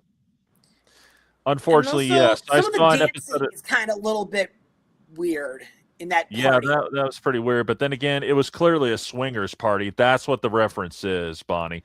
You see, if there was an episode of that 70s show that brought this up, the idea is you put a keys in the jar, and whoever's keys you pull out, you go home with, if you know what I mean. Oh boy. Yes. What were they thinking when they did that? I mean, you'd have to have been, I don't know why either. Yeah, exactly. And think about this. Those two little ladies were there at that party. I don't think it was Ron's. It's like the writers. Like that's what I'm saying, too. That's what I'm saying, too. Fraser or something like that. I mean, let's get real. I mean, but still, he could have probably said, to that, you know? I mean, heck, he didn't give us cannibalism in Heart of the Sea, even though that movie was done wrong in so many ways. Well, that was. I mean, could be worse. Yeah. It just wasn't shown. Well, at least those innuendos. Of course, but I'm sorry. At least those innuendos, they are minor. Well, very minor in comparison to, Yeah, fair enough. But still, it's like you don't need it in either of those movies. I mean, they don't have to be wholesome necessarily, but still, it's like they're purposeless. And either way, and for the record, it was completely, like you said, it's purposelessness, or in my case, completely unnecessary. I mean, the story survived on its own merits without that kind of stuff for all this time. So it was not needed. I don't know why they thought they needed to do it, but heck, and the missus herself didn't like it. Again, they are very minor in comparison to that film that came after. Yeah, and who knows what sort of innuendos were featured in the mean one. Oh, I don't want to think about that. I just think about and be glad I didn't watch it. I don't think they had. I don't think they had innuendos. I think they had more gore. Here a gore, there a gore, everywhere gore. Well, maybe other stuff too on top of it. Horror movies seem to love to throw that in too. And folks, I know you know what I'm talking about. I'm talking to people who are watching right now. So that excuse of a horror movie. Let's get off that page, please. Let's get off of that. Please, let's not keep on mentioning this. About it. Someone had to say it, so it's all right. Let's try to pretend that it does not exist. But, I mean, I'd rather watch live-action remakes of Disney over this, or at least something like this. Most of them, yeah. But most of the time I didn't like the adult humor in there. It felt shoehorned. I agree.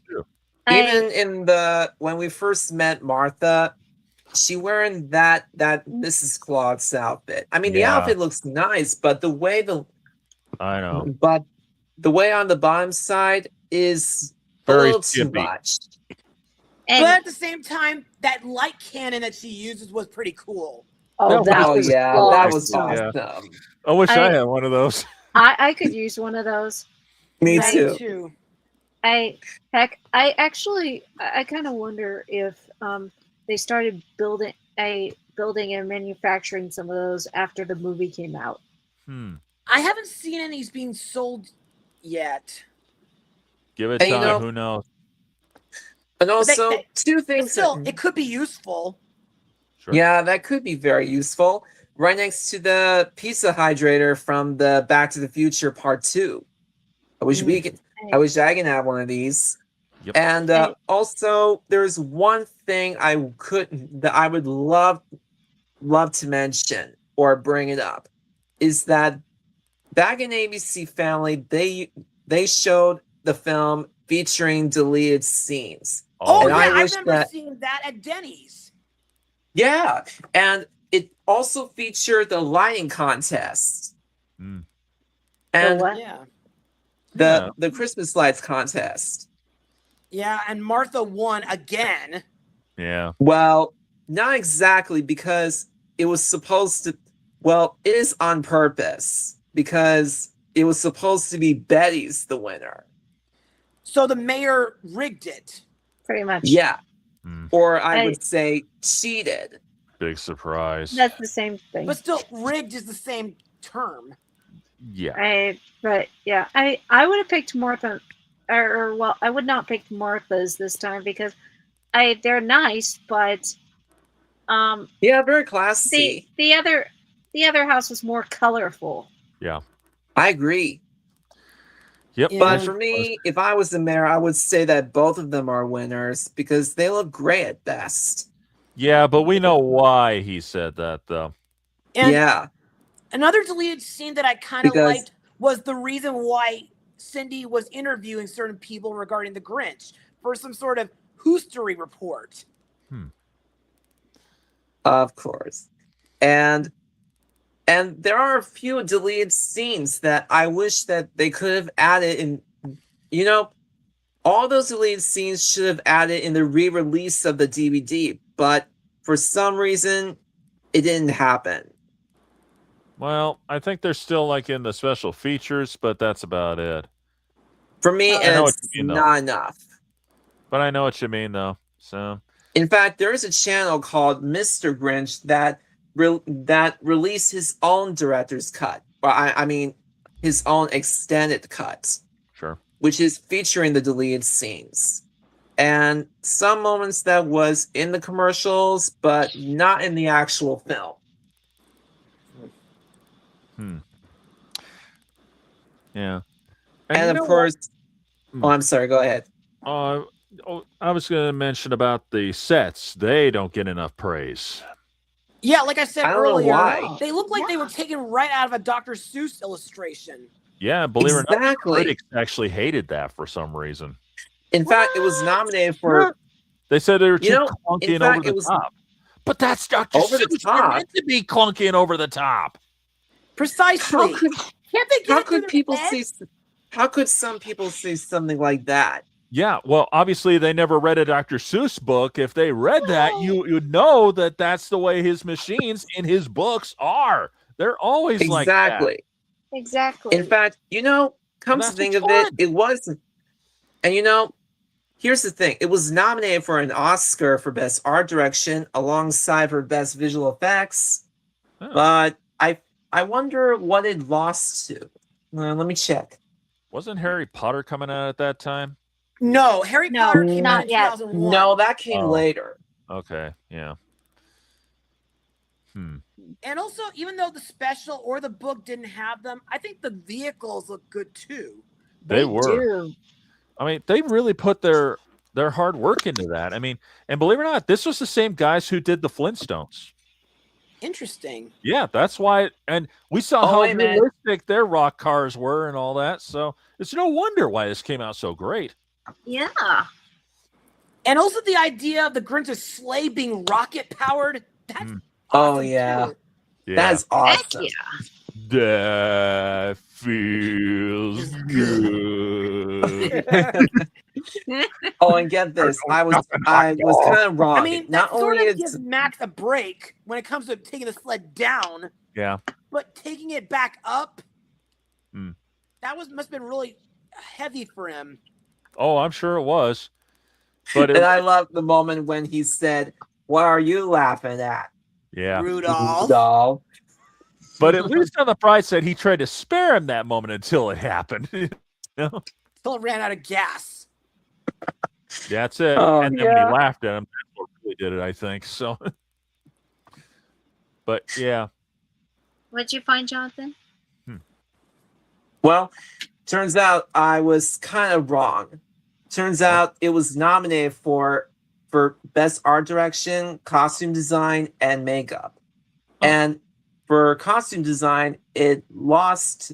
For best production design in sets, it lost to Crouching Tiger, Hidden Dragon, and for costume design, it lost to Gladiator. Oh.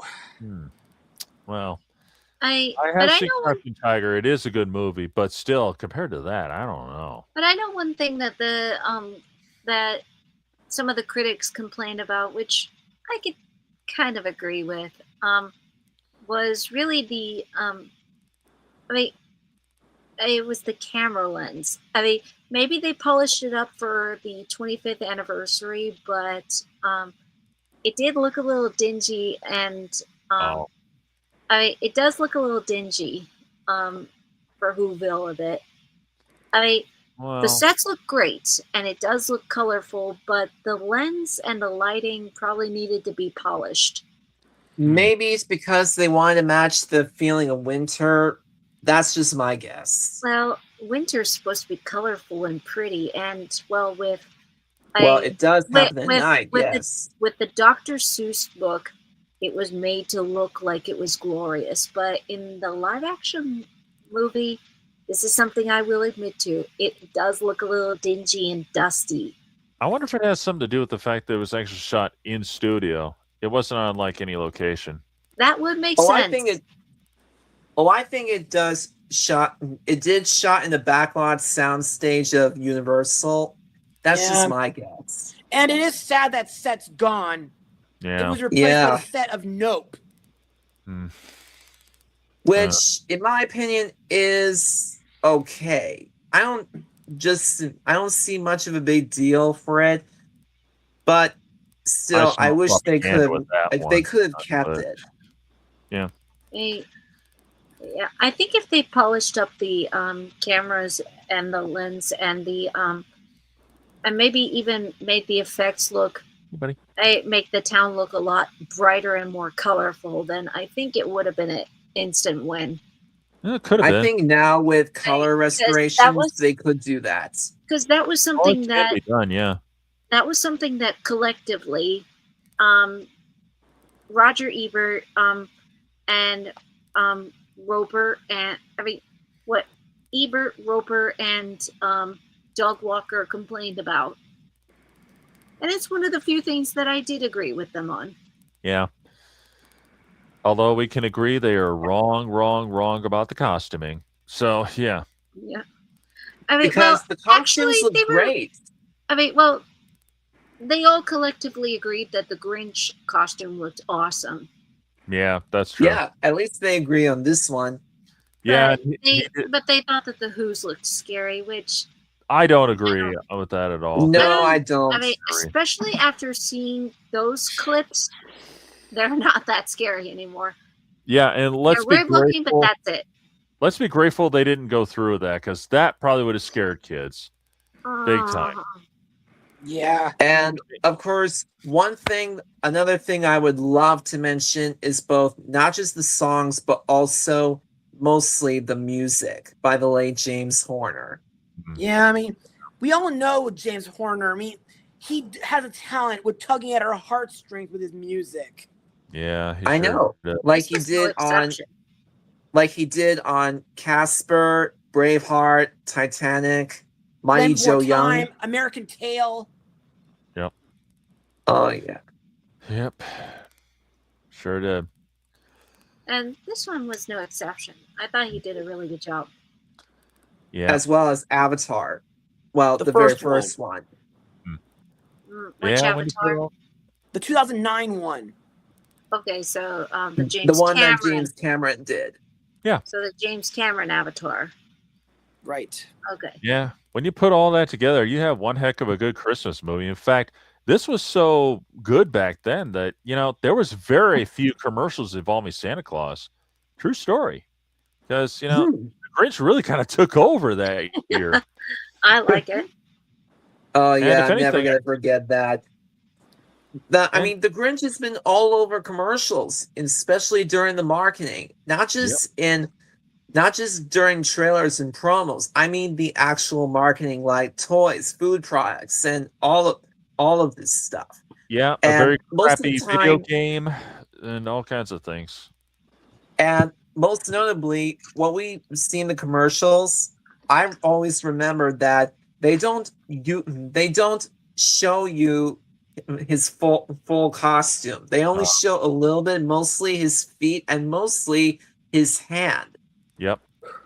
That's true. And I like that they did that for the commercials because seeing the whole thing would have been, is a way to surprise the audience. And it does kind of make me wonder what everybody's reaction in the audience was as soon as Jim Carrey turns his face the first time. Well, I remember it was like, whoa, for me. So for me, every time I still see it and he turns his face, it's an instant smile for me because it's like, oh, that looks perfect. That looks perfect. It was. Best makeup job. It job. was straight out of special. Because that's all I see with him is just how perfect he looked in there and acted. Yeah, and there's still a lot of different stories as to how long he really sat in that makeup chair. I mean, in one interview, he claimed it was like 4 hours. I even heard rumors, and I'm really saying rumors for a reason, that allegedly it was like 8 hours, but I can't buy that. That just doesn't seem realistic to me. But either way, he had to go through a lot there, and he did say one thing he hated about that costume was those yellow contact lenses. Apparently, they. Oh yeah, I don't blame him for that.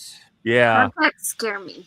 They scare me enough. And can you imagine? I mean, I don't know if if those colored contact lenses, because I've seen Halloween lenses that may give you like cat eyes and that for special effects, but I don't know if they were made out of like hard plastic back then or what. But can you imagine? That had to have been tough for him because he said he really hated that because it really hurt his eyes. Yeah, I know how that feels. I did hear that he went through torture class, so that by the time he got into that costume, he basically said, "You can hit me with you can hit me with a bat, and I'll still be smiling." Yeah, that sounds right.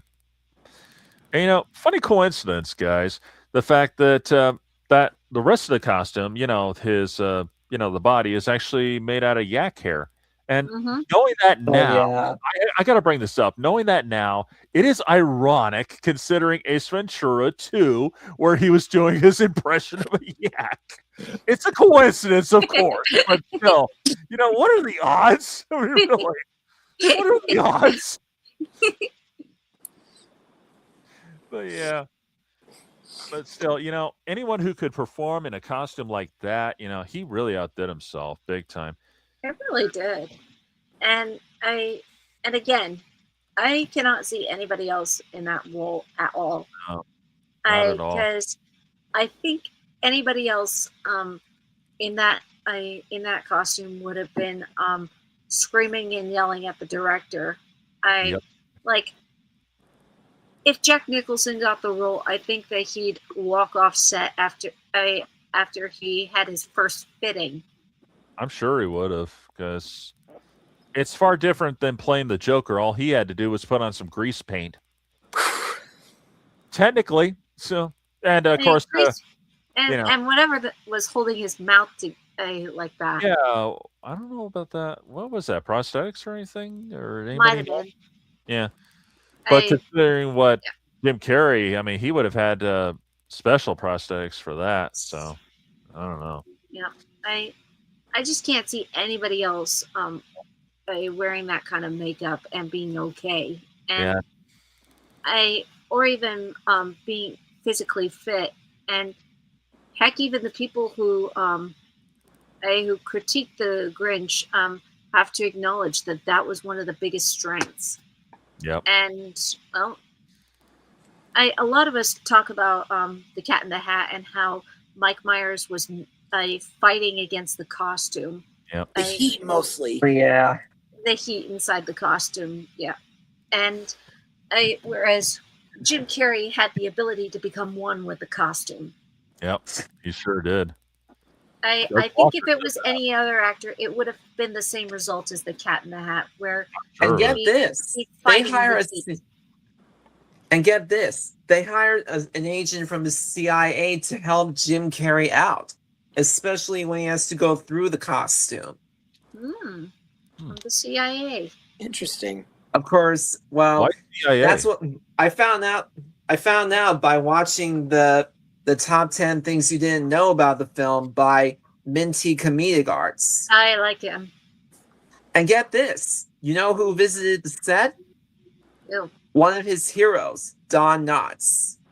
Oh, really? And it was brought up by Ron Howard himself. Oh, wow. Well, that makes sense because Ron Howard and Don Knotts worked together for years on the Andy Griffith Show. And well, Ron Howard then. Jim Carrey was upset, and he was grumping. He was kind of grumping during the set and during the shooting, which is why Ron Howard brought up Don Knotts to cheer him up. Oh. And it worked. That's awesome. I can just picture it now, him geeking out. Oh my God, it's Don Knotts! You know? Yeah. I can picture that. I can totally picture him doing that. You know? I love it. Yeah. I agree. And well, it's also very surprising that I found one of the images that Jim Carrey's not the only. Well, Jim Carrey, while in the set of The Grinch, Eddie Murphy came in and poses with him in their makeup and costumes. Yeah, they were doing no flipping way. Yeah, this really did happen. It was during production of The Nutty Professor 2, The Clumps. Yep. Interesting. Yeah, for years I thought that was a fake, but it's really true because it really happened. That is cool. I know. It is. The odds of that are pretty slim at best. That'll probably never happen again in a million years. You know that? That's a shame. And that makes me have strong respect for Ron Howard even more because I can't recall directors doing that. No, I sure can't. Aside from Steven Spielberg, that he brought Fay Wray during the set of Jurassic Park. And I'm talking about during production of the famous rain scene with the first appearance of the T-Rex. Oh.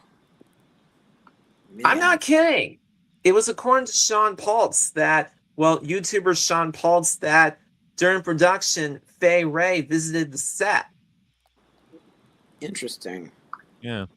But I mean, bringing in an actor that the working actor cares about.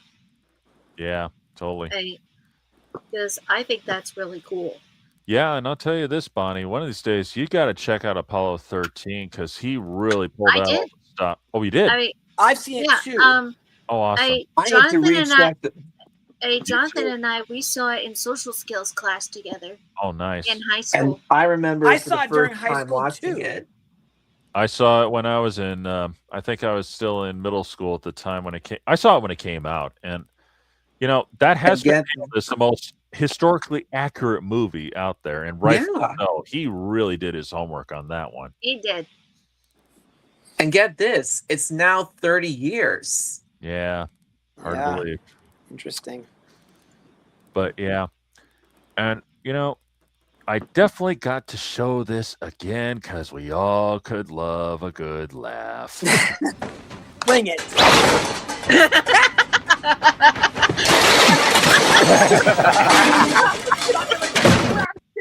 One more time.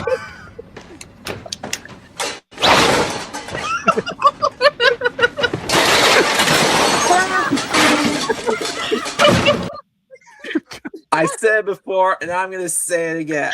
It was not in the script, but because of how funny it is, they decided to keep it. And well, Ron Howard decided to keep it. It was too perfect. And I would have just Way loved to too see. perfect. It's too bad there was no like behind the scenes footage of people cracking up when he did that. Oh my gosh! I really wish there given is. to see it. I would have given anything to see. I know. There's got to be some somewhere. There's always somebody filming. I first thing I picture it now. I bet you I'll bet the editor had a heck of a time cutting that out. The laughter, I mean. So I can almost. I mean, I almost wonder if this was their reactions. Where at first it's like, how did he do that? And then, and then breaking out laughing. I can picture that. Oh boy, that was great. And, I am tempted to just show a little bit of that Grinch 2000 song, but I don't know. I'll probably get the copyright crap, so I probably better not. I mean, unless you guys have It's okay. Do it. Is that a yay for everybody? Well, yeah. I would like to listen to a little bit of it. I could go with a little bit, and I think, all right. I think I found it. Remember what I said that Tigger was the one who was able to do that table thing? I found the clip. Oh. Oh, yeah? Here it is. Oh, yeah, let's see. Yes, over there. Scissors? Yes, Tigger. Wait for it. Oh, yeah, of course. Can I borrow this? Oh, yeah. Oh boy, it's been a long time since I've seen that. Yep, that's the one. Oh. I remember that. Hey, who knows? I wonder if that kind of inspired that scene, or is it a reference? Possibly. Well, that clip came first before Grinch, so Way before, yeah. Who knows? Well, I mean, as a reference to that Winnie the Pooh episode. Well, that's kind of what I thought of when I saw that gag. So could be. Who knows? I don't know, because I originally the tablecloth was supposed to I pull everything off, and you would expect like a grumpy recluse to do that. You wouldn't expect them to the grumpy recluse to yank perfectly. I know, right? And then go back and not give me. I'm serious. That's one of the best scenes. It is. But you know what? also, I'm going to do it, guys. I'm going to show you a bit of that. So, by the way, those deleted scenes, the Grinch had more than one costume try-on aside from that tablecloth. Really? Oh yeah, I remember from that deleted scene. I remember. Before he pulled off that yodeler. Okay. Oh yeah. Oh yeah. Yeah. And it was painful that he was covered in bees in the next try. Yep. And this feels more like a furnace summer thing. Yep. Yep. Okay. I'll show only a little bit of this because I don't want to. Well, I'm going to try to avoid that. But yeah, fat chance. Anyway, here we go. The Flip Mode Squad. Jim Carey collabo. Collabo. Wait for it. Hallelujah, kids here. That's Buster there. While I'm lacing and trying to prepare this for y'all. Wait till you hear Jim I got a Carrey. story to tell about a dude I met once, miserable as hell, and how grouchy he was, and how slouchy he was, and when he talked, you smell his breath, and how frowsy it was, and how drowsy he was, and if you daydream, I'll give you a pinch. Now let me tell you about Mr. Grinch. Every holiday season while we was young, growing up, everything be cool, and Mr. Grinch show up, always plotting and scheming to ruin everybody holiday season, and never had a justifiable reason. I am the real one. They call me the Grinch. I try to live with the giver, but it was making me weak. I sing happy kids with gifts. Merry Christmas, they shouted. I stole the gifts, and there was nothing here I could do. How the hey? He's fast. Yep. Yeah. Amazing. Who would have thought he could do it? I'd be tempted to pull up his second verse just for laughs. Let me see if I can find that. Give me a sec. Yes, it's my favorite game. You let me take all your gifts and just yell my name. After that, I'll be on my way just to return and successfully ruin your day. Okay, for the record, what the hell? That fits, doesn't it? Yeah. And who never knew that Jim I Carey sent the could whole rap? link so you could find that. Yeah, who would have thought? Like I said, it was if he really can more of do a a gag. In fact, that was mariachi the first song, song in the then- soundtrack. But of course, speaking of the soundtrack, What a riot. I would What a riot. love to talk about the ending song, Where Are You Christmas, performed by Faith one of Hill. my top 10 all-time favorites. And that music video That was a good one. So that is great. And even Taylor Yeah, Momsen did sure her is. own version of it as a callback to what she did 25 years ago. She did, And huh? I gotta say, Yep. it's quite catchy. Yeah, she actually sang it during the Thanksgiving Day parade this year. Oh.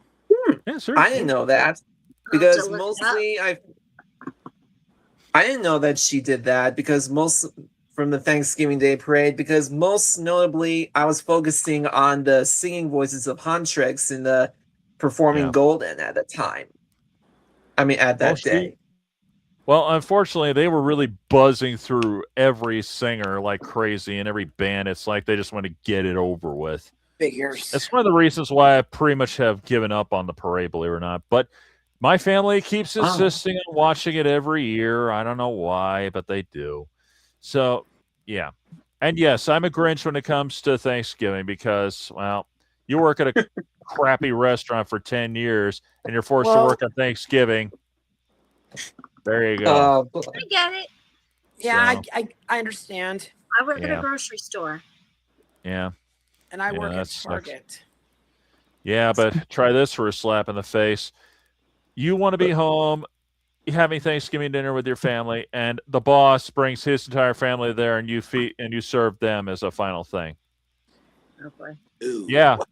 Why don't you just go and flip the bird while you're at it? You know. So, but yeah, that was always nice, real nice. It's a wonder why I never faked that I was sick or something. Oh well. Hey. I just don't have it in me. But anyway, out of that junk heap now, so good riddance to that. Anyway, yeah, she actually did sing that song on a parade float, so good for her. And of course, I'm still not going to forget that after 25 years, she and Jim Carey have reunited.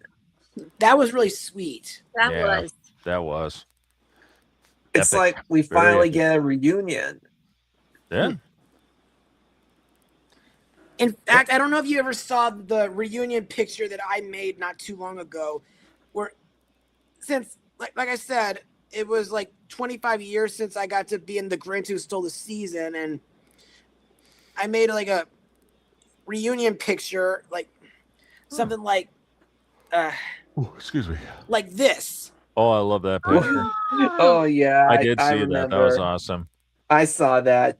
Really nailed it. Yeah, totally. Totally. Loved it.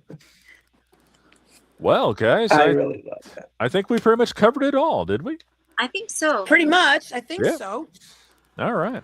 Well, then on that note, let's end it with a few hilarious video clips, and then we'll definitely do our thing here. So first up, Fetch me my sedative! How to take care of those pesky memories. I never get tired of it. One of the best memes. One more time. Max! Fetch me my sedative! How to take care of those pesky memories.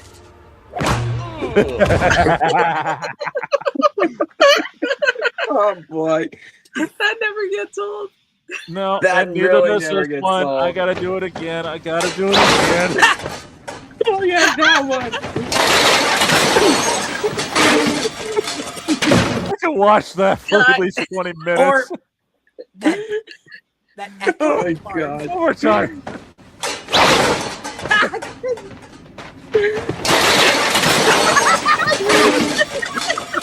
that never gets old. Oh boy. That never gets old. No, not at Not all. even the echo scene gets old, or the garbage trash slide. Yep. I'm an idiot. Oh, You're an idiot. Yeah. Am I just eating because I'm bored? Sometimes I do that.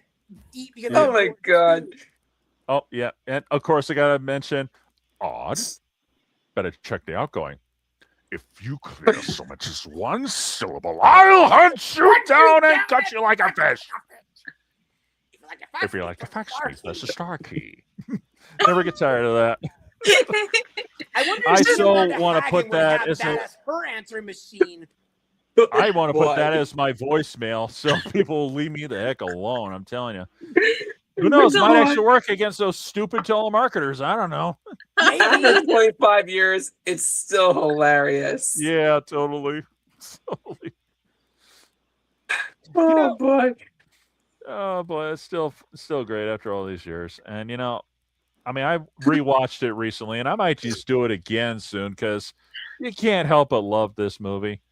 It's a classic. Yeah, it sure is, and it is one of the best. In fact, it is, in my opinion, not only my favorite Christmas movie, but it's also my favorite adaptation of a Dr. Seuss book. Totally. Sure, Though, it's but gotten still some makes flack me over the wonder, years. makes me curious about the upcoming Cat in the Hat movie starring Bill Hader. Well, it does look promising, I'll say. It's got better Bill does potential seem than like the a good last time. choice. Yeah. Yeah, and this movie has gotten some flack over the years. I mean, some of the continuity issues, like Cindy Lou did meet the Grinch, and all of a sudden, how Then she not recognize go him? through the motions to make it like the that was book. something that didn't make sense. Yeah, even Yeah. Jaime Jude mentioned that in his review. Yeah, just about everybody has. I mean, Alpha went Along with he Alpha mentioned Lion it too. Simba. Yeah, he did mention that. He did. If I remember. Although sometimes I always kind of wondered if she knew it was him and thought he would do the right thing, because when she leaves saying goodnight Santa, I can't help but wonder if she maybe, thought he might do the right thing, I guess. I don't know. It was only a guess, but, but let's get real. It was trying to be more like the book, but even Yeah, that, let's he was, get real. yeah, but he was still And he- hilarious, especially when he patted her head, got her a drink, and sent her to the bed. Ching, ching, ching, ching, ching, ching with the tree. Like he was following That her. was great. Seriously, how does she not laugh during that moment? I think she tried hard not to. Unless it's after the take. It could Or be. maybe Unless it was it was- during the premiere. Oh, that would make sense. Yeah. Yeah, unless would it make happened sense. after they shoot that scene. Yeah. Yeah. Oh boy. Because let's face it, with Jim Carrey, you cannot help but laughing. Yeah.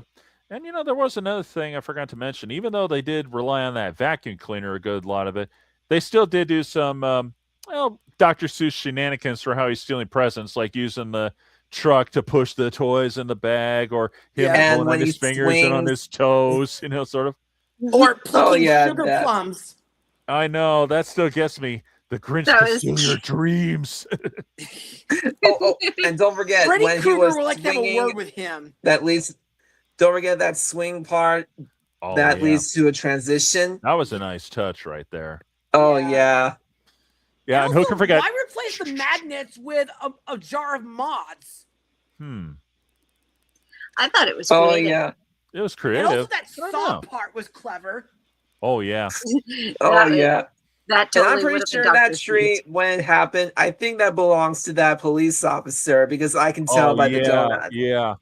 Yeah, the donuts. Oh, and by the way, don't forget, he slunk to the refrigerator. Slunk. He took Oh, the And hoop I off. love the football reference. Yeah. And then of course he opens the cupboard and again.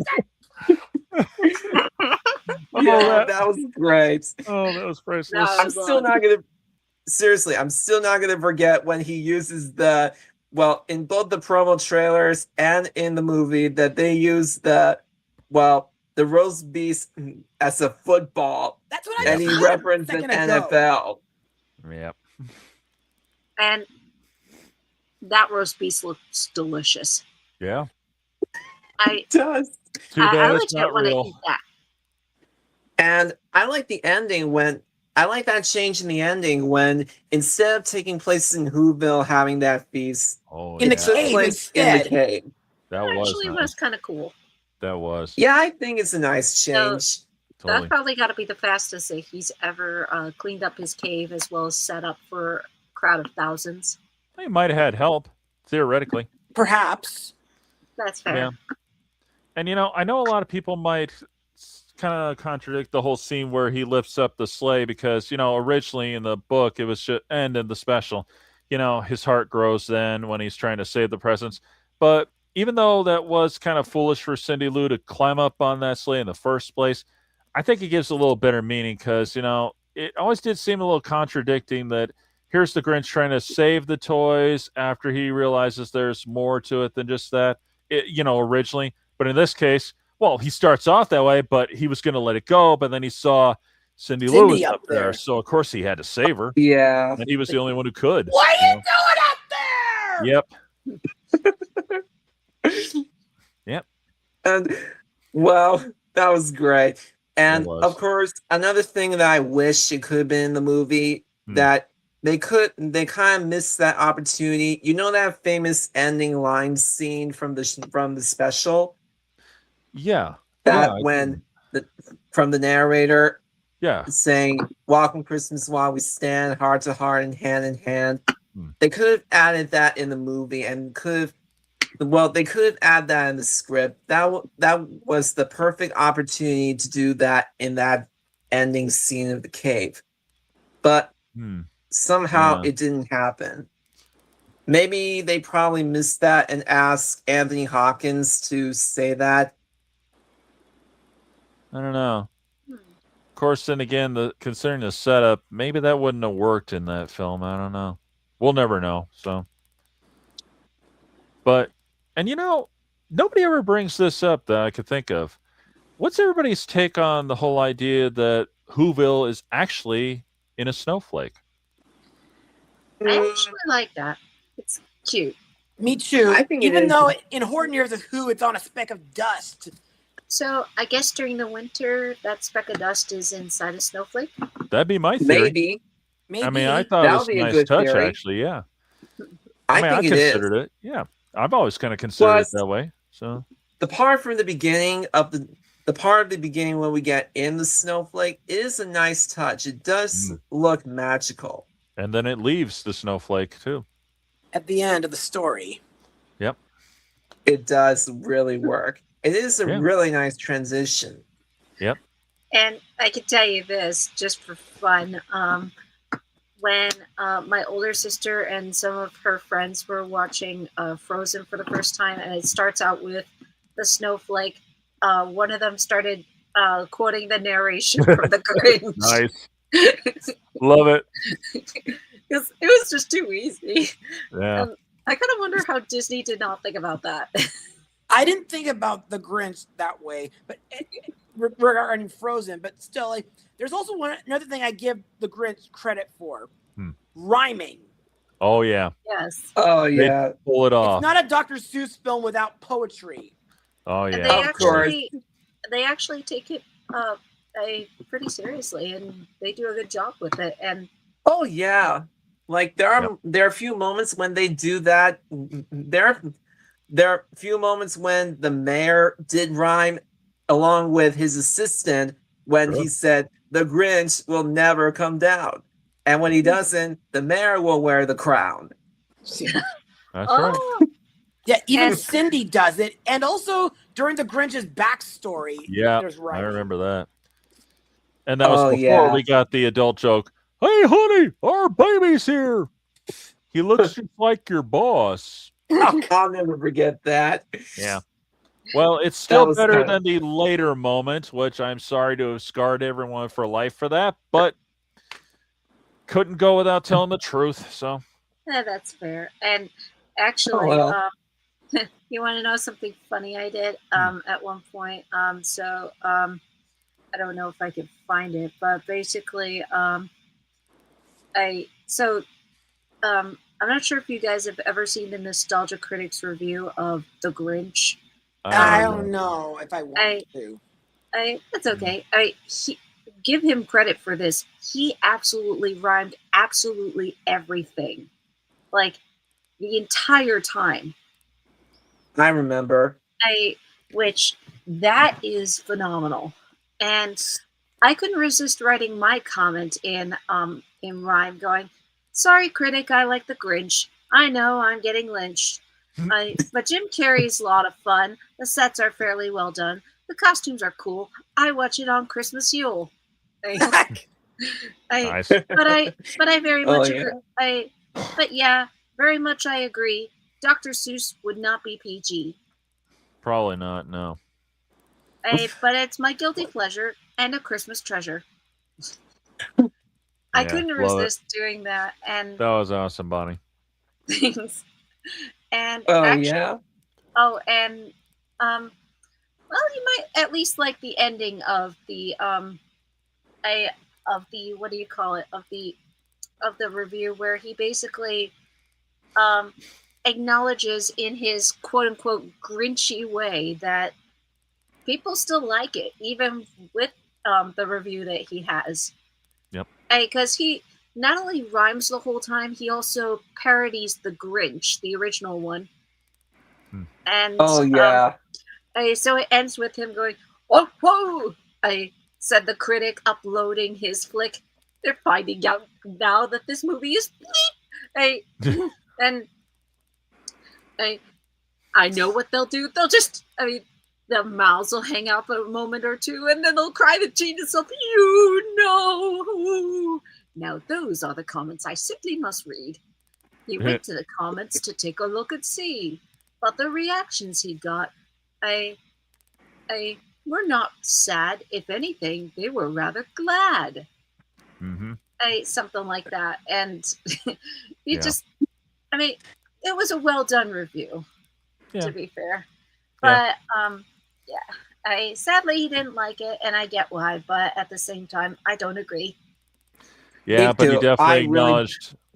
I really disagree with his review all the way, because it's not perfect, but I enjoyed it every minute of it. Well, it's like I say, Jonathan, I mean, there's no such thing as a perfect movie, and there never will be. So, there's very few. Yeah, well, there may be some that might come close, but let's get real. You can't please everyone. That's impossible. So that's true. That's why there's never going to be such a thing. And, I will give him credit for one thing, though. When he did the Cat in the Hat, when he talked about that, he definitely greatly praised Jim Carrey's performance on how he moved in that costume compared to the cat. And rightfully so. I agree with this one. And that is the only time I agree with the Nostalgia Critic. Happy. Yep. He was even reluctant to praise Jim Carrey, which made me laugh at him.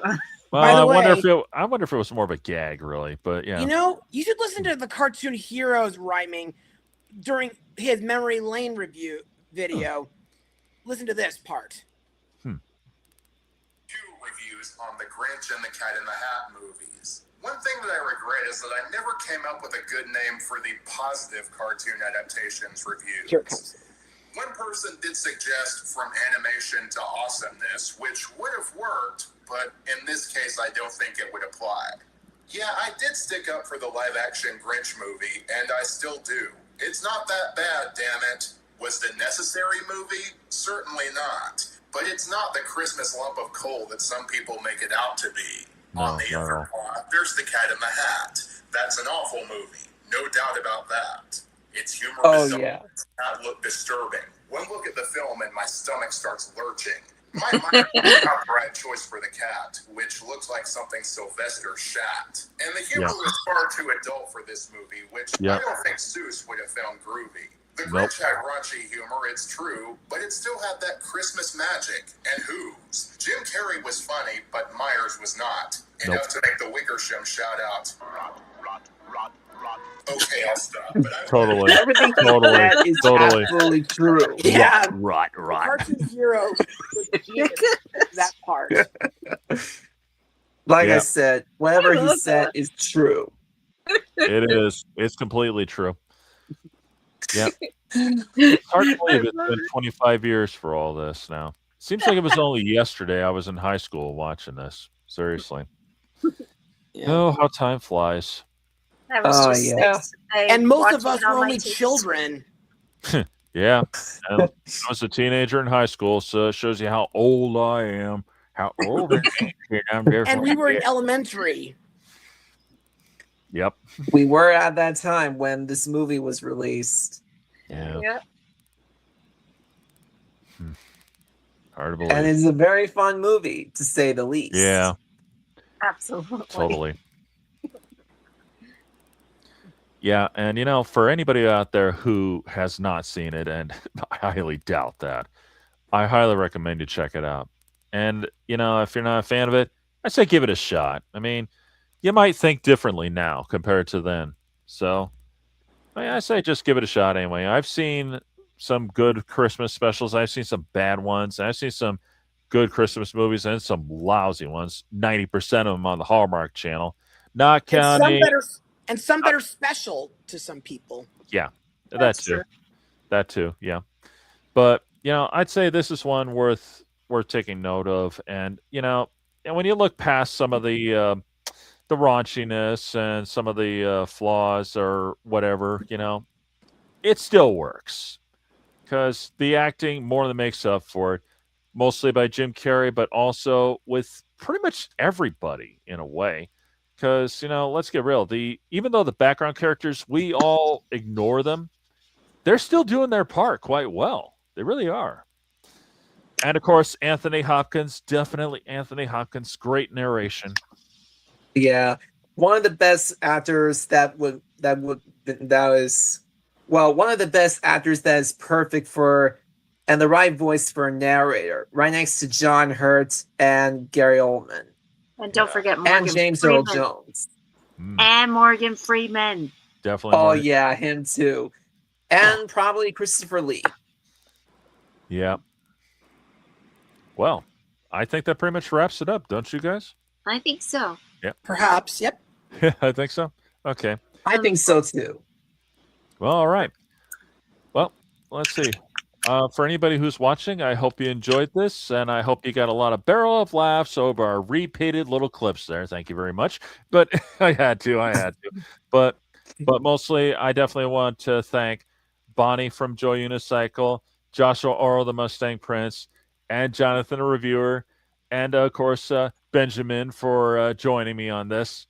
Because I had to have you guys here, and Benjamin was a bonus there, but he was good with his 2 cents as well. And it's great to have everybody here. I'm glad you were able to make it. It's not great to have you here. I love it. Oh boy. I love it. And I gotta say, it is an absolute pleasure to be in this live stream. And of course, before we go, let's all raise our glasses and wish wishes us a happy 25th anniversary to one of the greatest Christmas movies ever. Totally. Cheers. Cheers yourselves. And to any of you who have seen it, who haven't seen it, then we highly recommend you to check it out either on VHS, DVD, or even on Amazon Prime. And as well as the re-release in theaters. Yeah. I was gonna say. Oh, I'm sorry. I'm sorry, Joshua. And if you did have seen it, then watch it again. Totally. Yeah, and of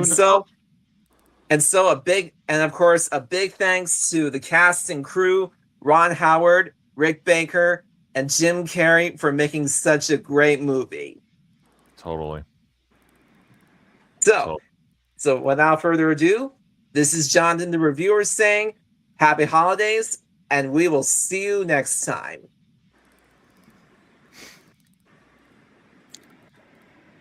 And as always, this is Movie Fan signing off. Mustang Power. This is the Grinch saying, get off! Have a happy holidays, everybody.